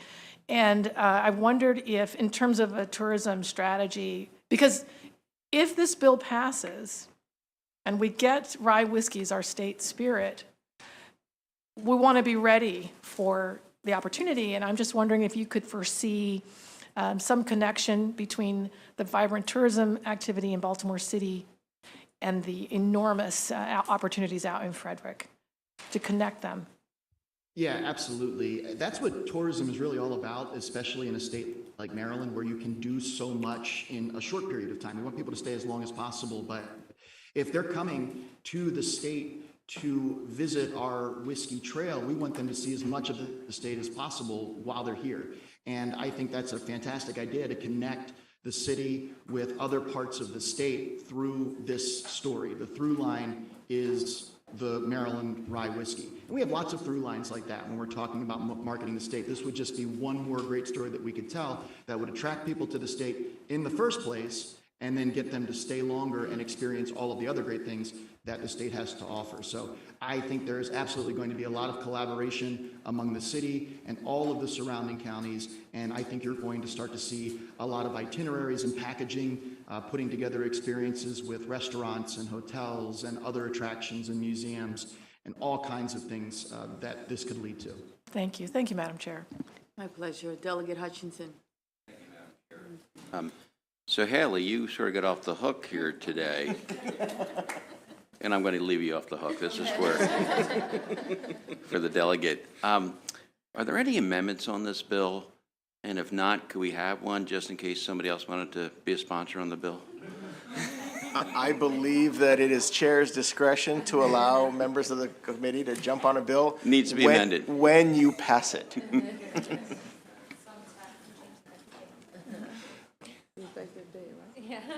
Thank you, Madam Chair. We can amend it, change the effective date. No, just kidding. Are there any other questions? I am not going to leave you off the hook, Haley. Can you come up for a second? We got one. Can you tell me, if you do, how many businesses will be able to benefit from a bill like this? Thank you for the question, Madam Chair. I think an infinite number of businesses could be impacted by this bill in a positive way, as I think we've said it many times by multiple people up here. This is not one industry being affected by this bill, it's multiple, the restaurants, the hotels, even broadly speaking beyond the distillers, but also the breweries and the wineries I know are across the state. So I just think that this is a far-reaching bill, and I do think it should be noted that there is no fiscal note. You know, there's no money attached to this, but I think there's a huge opportunity to bring money in as a result of this bill. So thank you. And again, thank you for letting me be here today. I really appreciate it. So another question for you. Sure. I see that there was no opposition, right? If this bill were to pass, what industry you think would then wake up in the Senate and come and oppose the bill? Well, thank you for the question again. Thankfully, there was no opposition on the bill that was heard in the Senate.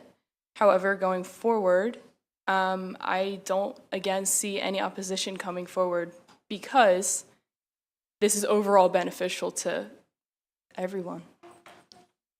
Okay. You want to go ahead? You can ask it. For whomever is the right person to answer, obviously I know Maryland Rye because I grew up near Baltimore. Are there any other distilled products that compete? Is like a Maryland gin, a Maryland vodka? Thank you for the question. There are a number of spirits distilled all over Maryland, and Maryland's cultural kind of distilling history goes way, way back. So we make Shot Tower Gin along with Epic Rye, and it's a very important product to us, and gin has been made in Baltimore City really for hundreds of years as well. But in terms of kind of the cultural roots and what Maryland has always been known for and the position in the market, nothing compares with the rye whiskey history here. How about rum? Rum goes back to early colonial America. It was the first thing that was distilled along with apple brandy here in the United States, but it hasn't been premier American distilled spirit really since the Revolutionary War. There of course has been a resurgence in rum distilling here, and you know we've got some awesome rum distilleries in the state, but there's no Maryland rum designation, nor is there any rum designation I think across in the United States in terms of being codified. Delegate Johnson. Thank you, Madam Chair. I have a question for Brian, if you could. Brian, how many Maryland businesses do you use there at Sagamore? How many Maryland businesses do we use? Yeah.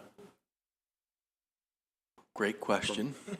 I honestly couldn't answer that, but I would say hundreds. Okay. All right. Thank you. Thank you, Madam Chair. My pleasure. You know where the best rum is?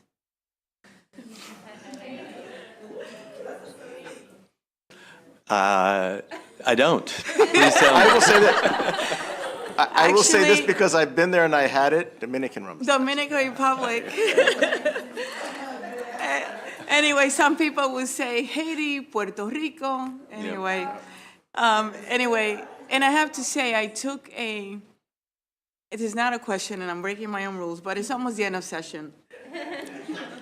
When my father-in-law was Ukrainian, and my husband and I took a trip to the Dominican Republic, and we took a tour of a rum factory. It was at 8-something in the morning. By the time we were done, forget about it, by 11 o'clock. But it was really actually all the different products that they made. I mean, all kinds of products, edible and products you can drink. And it's a big part of the Dominican culture. Like people go and they buy the rum in the islands. So thank you for your testimony today. Thanks for Thank you for being the here. opportunity. Thank you very much. It was fun. Thank you for being with us. And actually, this concludes the bill hearing on House Bill 178. So next we have, and you did very well, law student. Next we have, I believe, let's get us back. I believe it's House Bill 1232, Delegate Lopez, and it's sponsor only.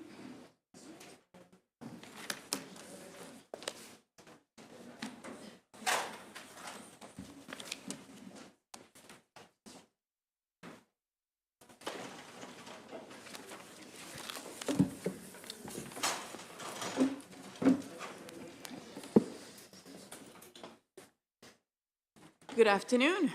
Good afternoon, Madam Chair, members of HGO.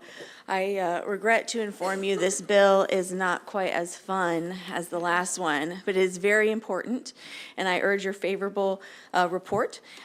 For the record, my name is Delegate Leslie Lopez, and I'm here to ask for your support for HB 1232, which would make permanent the current practice of allowing pharmacists to administer routine vaccinations to children aged 3 to 17. This has been the standard procedure in our state for the last 3 years, and it is a practice that has been permanently adopted in 43 other states.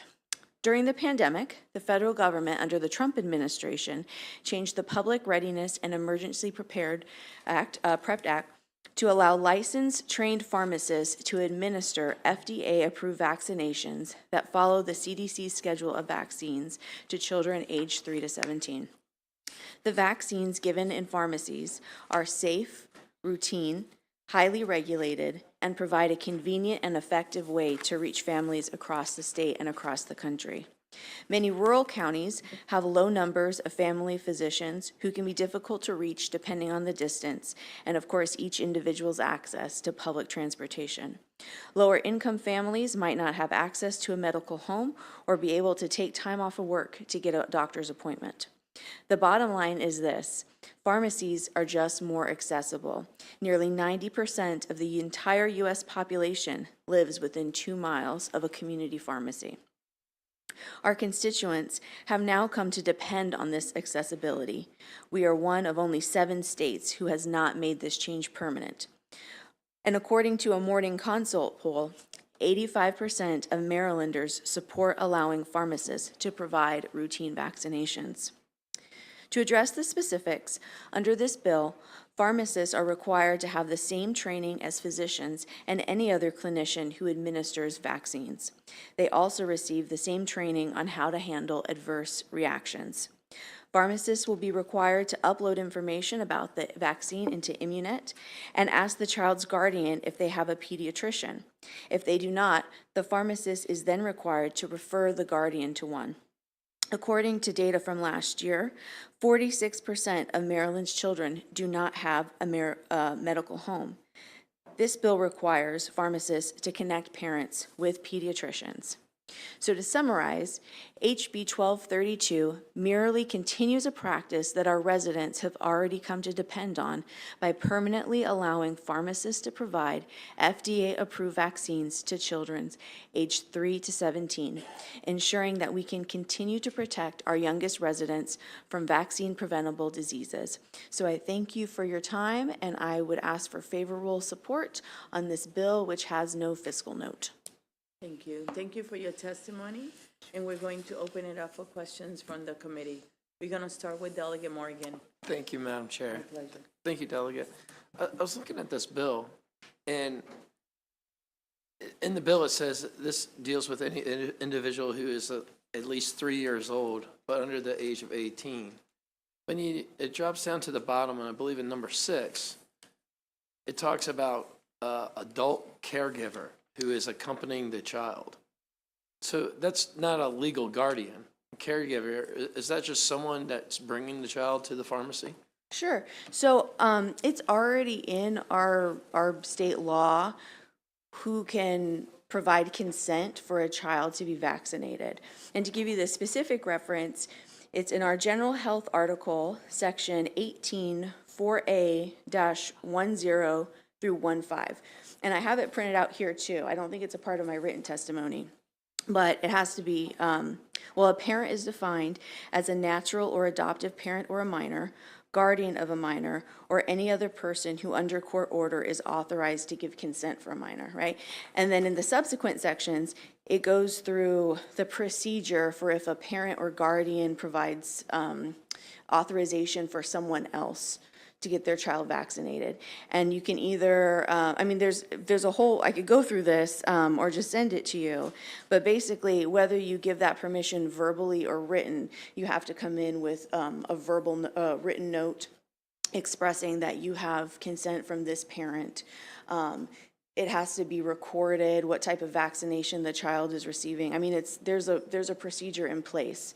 I understand people have pause with the term caregiver because it's not defined here, but it is defined in other parts of the law, and it's been the standard operating practice, I guess, since the 90s is when this was, if my memory serves correctly. Okay, thank you. Sure. Thank you, Madam Chair. My pleasure. Delegate Shalega. Thank you, Madam Chair. I'm sure you've seen the testimony against the bill, like the Sure. lots and lots and lots. Okay, because it's sponsor only, I wanted to make sure that on the record that it was shown that there is a lot of, Sure. and including MedCai and the pediatricians. Sure, yeah, I looked over the opposition, but there's really strong support too from our Department of Health, from the Board of Pharmacists, and I think the fact that we've had this practice in place for 3 years really without much issue, and on the contrary, a lot of success, I think there's probably a lot of people who would be favorable of this. The thing that I would point to you most recently is, in terms of like polling, was the morning consult poll where 85% of Marylanders supported having this be made permanent. Yeah, apparently they didn't sign up to testify, so. Sure.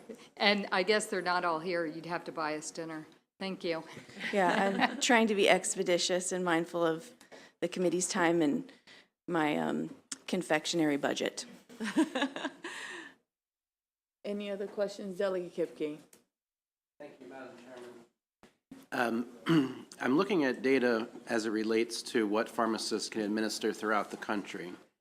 And there's always the concern about in a pediatrician's office, they do a lot of screenings for wellness, for developmental issues, autism. There's a really good reason to make sure young children get to a pediatrician.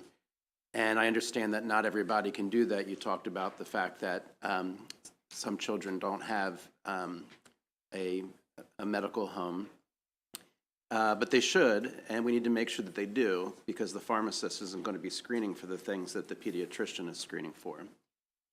So getting back to, I've been looking at the data throughout the country, and it's not entirely accurate that all those states that you mentioned, 49 states, do this. 43.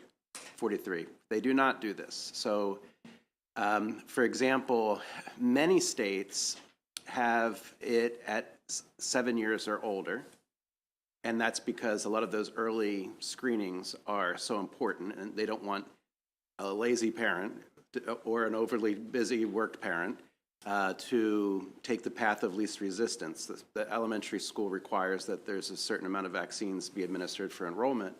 So there's a hammer there for that vaccination. And if it's, just so easy to go to the pharmacy and get it done, they may just go around the pediatrician.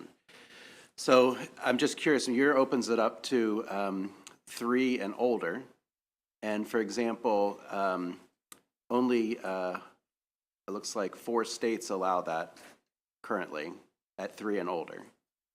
6 and older, you pick up another 2 states. 7 and older, you pick up something like 8 states. 9 and older, you pick up 4 states. 10 and older, you pick up 2, etc.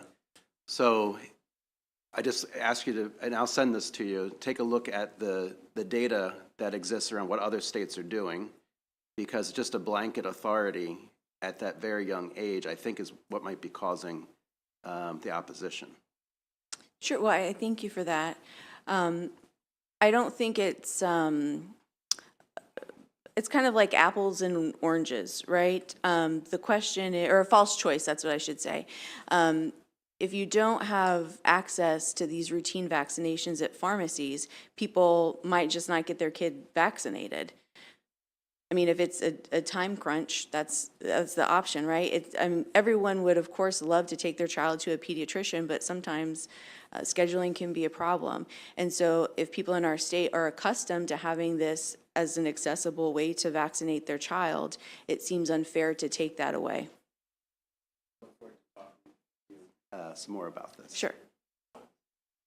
Any other questions? Delegate Kaiser. Thank you, Madam Chair.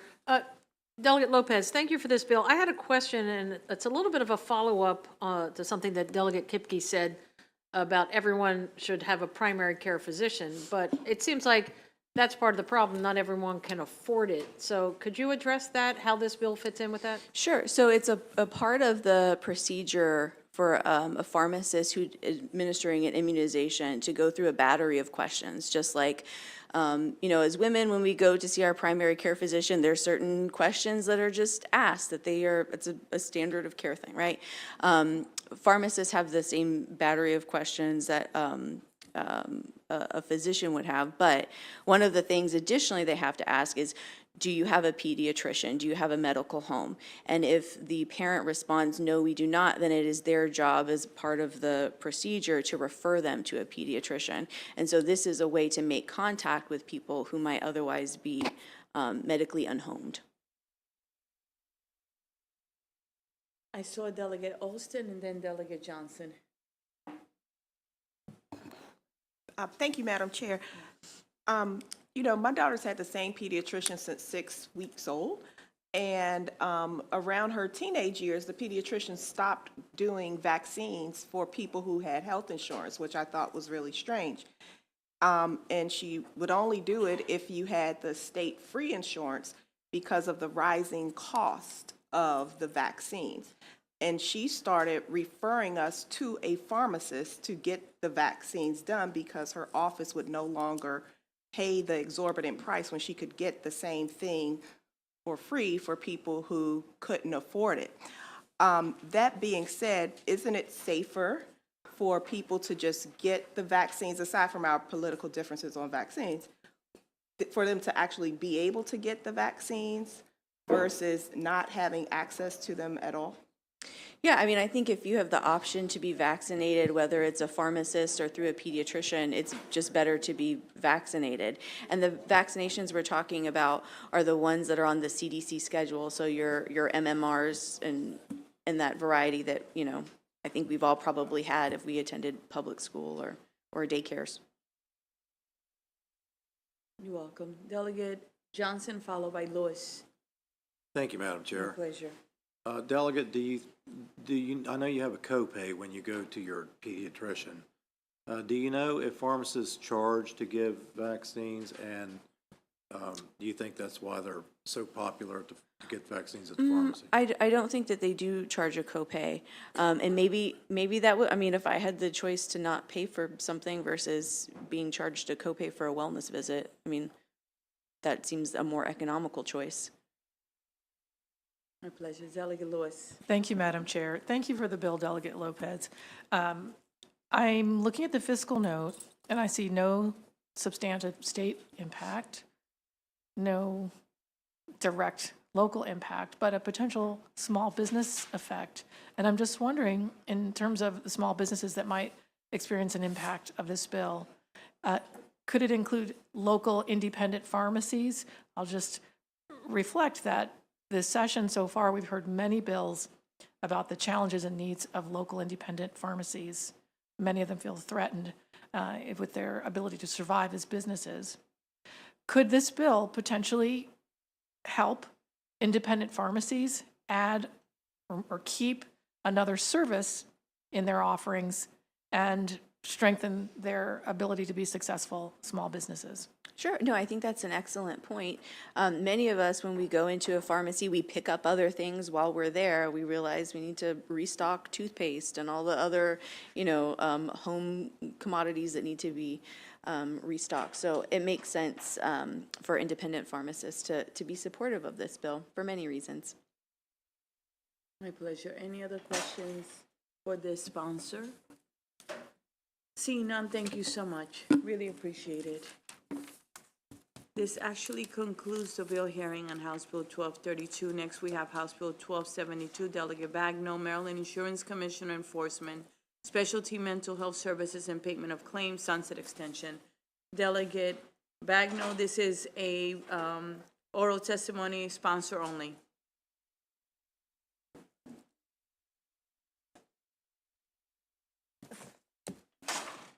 And you can get started.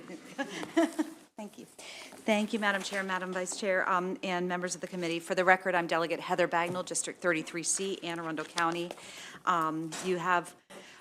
You should have my written testimony, but I'll go ahead and quickly summarize. I don't think I say these words very often in this committee, but this is a simple bill, but it has a significant impact. It is actually an emergency bill, and to give you the back history of why we need this bill, in 2020, the Maryland Health Department started utilizing the services of Optum. We in this committee have heard about the problems with Optum, the administrative service organization, which was responsible for reimbursements for specialty mental health services. They had a tumultuous transition. They had delayed payments, wrongful claim denials, multiple reconciliation efforts. By 2021, it became clear that we needed to pass some emergency legislation to try and give some relief to our providers.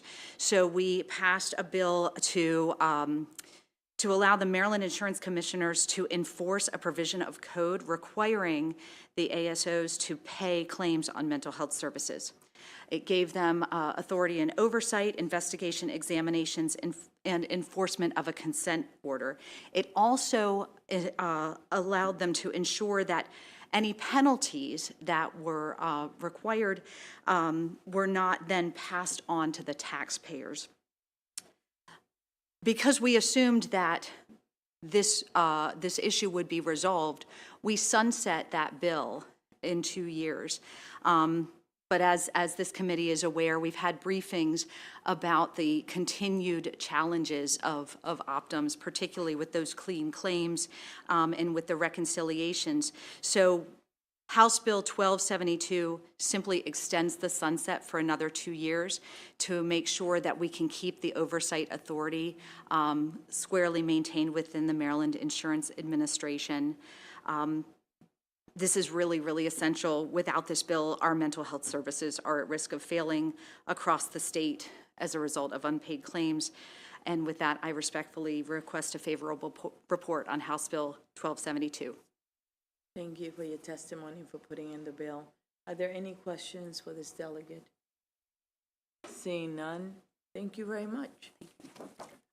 This actually concludes the bill hearing on House Bill 1272. Now we have House Bill 967, Delegate Bandari, General Provisions, Commemorative Days, Shane Day.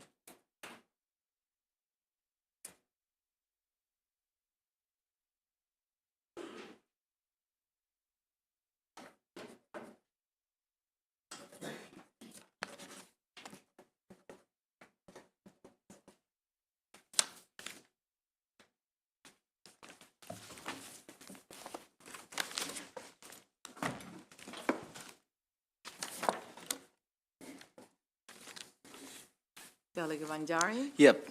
Thank you, Madam Chair, member of Health and Government Operations Committee. This is very easy bill because we already passed this bill last year. And this is general provision commemorative days, thus a day to the new members. Actually, if you go to the entrance hall of the Parliament of India, there is the word printed, Vasudhaiva Kutumbakam. That means the world is one family. That embodied the spiritual Sanskrit phrase. Sanskrit is one of the oldest language. 3,500 years ago, you know, they used to speak, and still in some part of India they do. And the Dasai has the root there that the whole world is a family.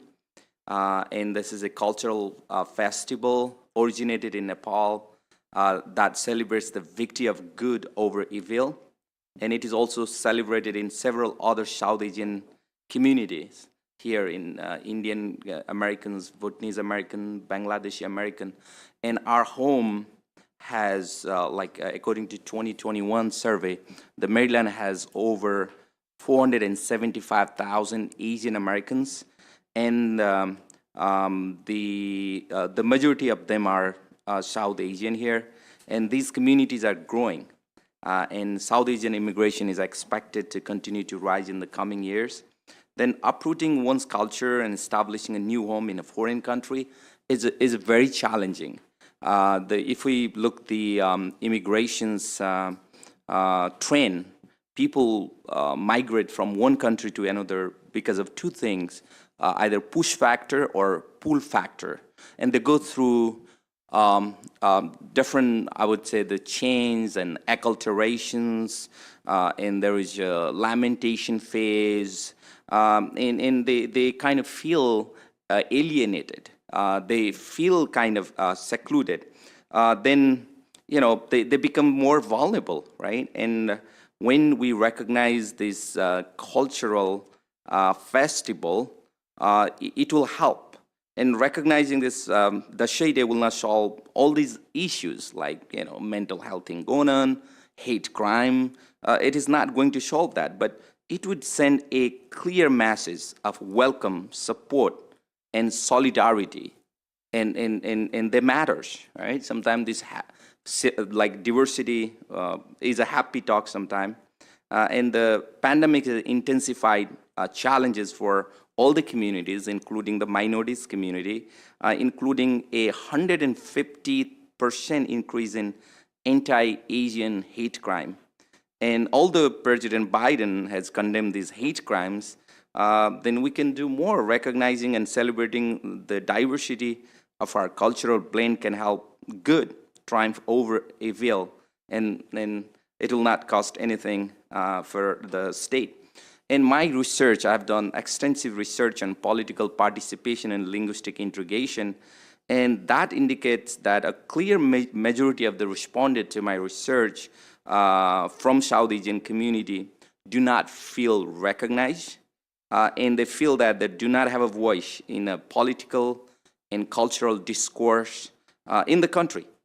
This bill reinforces a sense of help, we have a sense of separations and create a loop that prevents these folks from integrating into American society.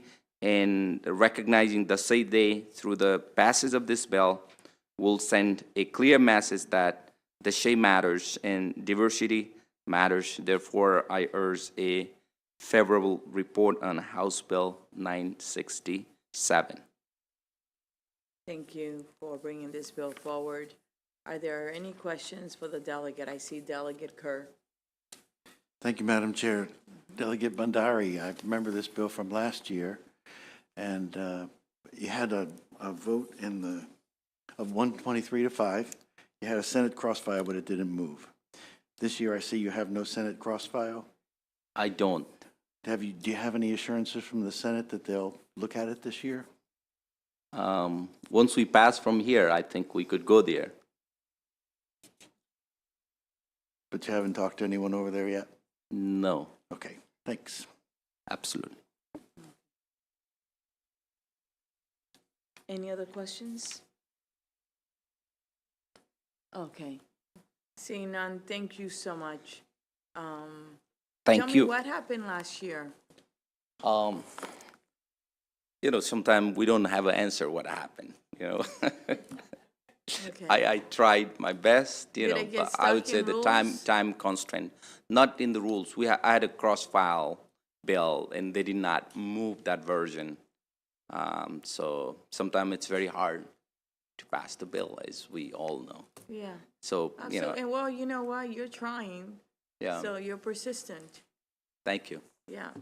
Sometimes, that's what it takes. Absolutely. Anyway, there are no other questions. I just want to say thank you for presenting the bill. This actually concludes the bill hearing on House Bill 967, and it concludes the bill hearings for today. Let us go off and then let me know when we're done. You have a great day, everyone. Hold on a second. 4:36.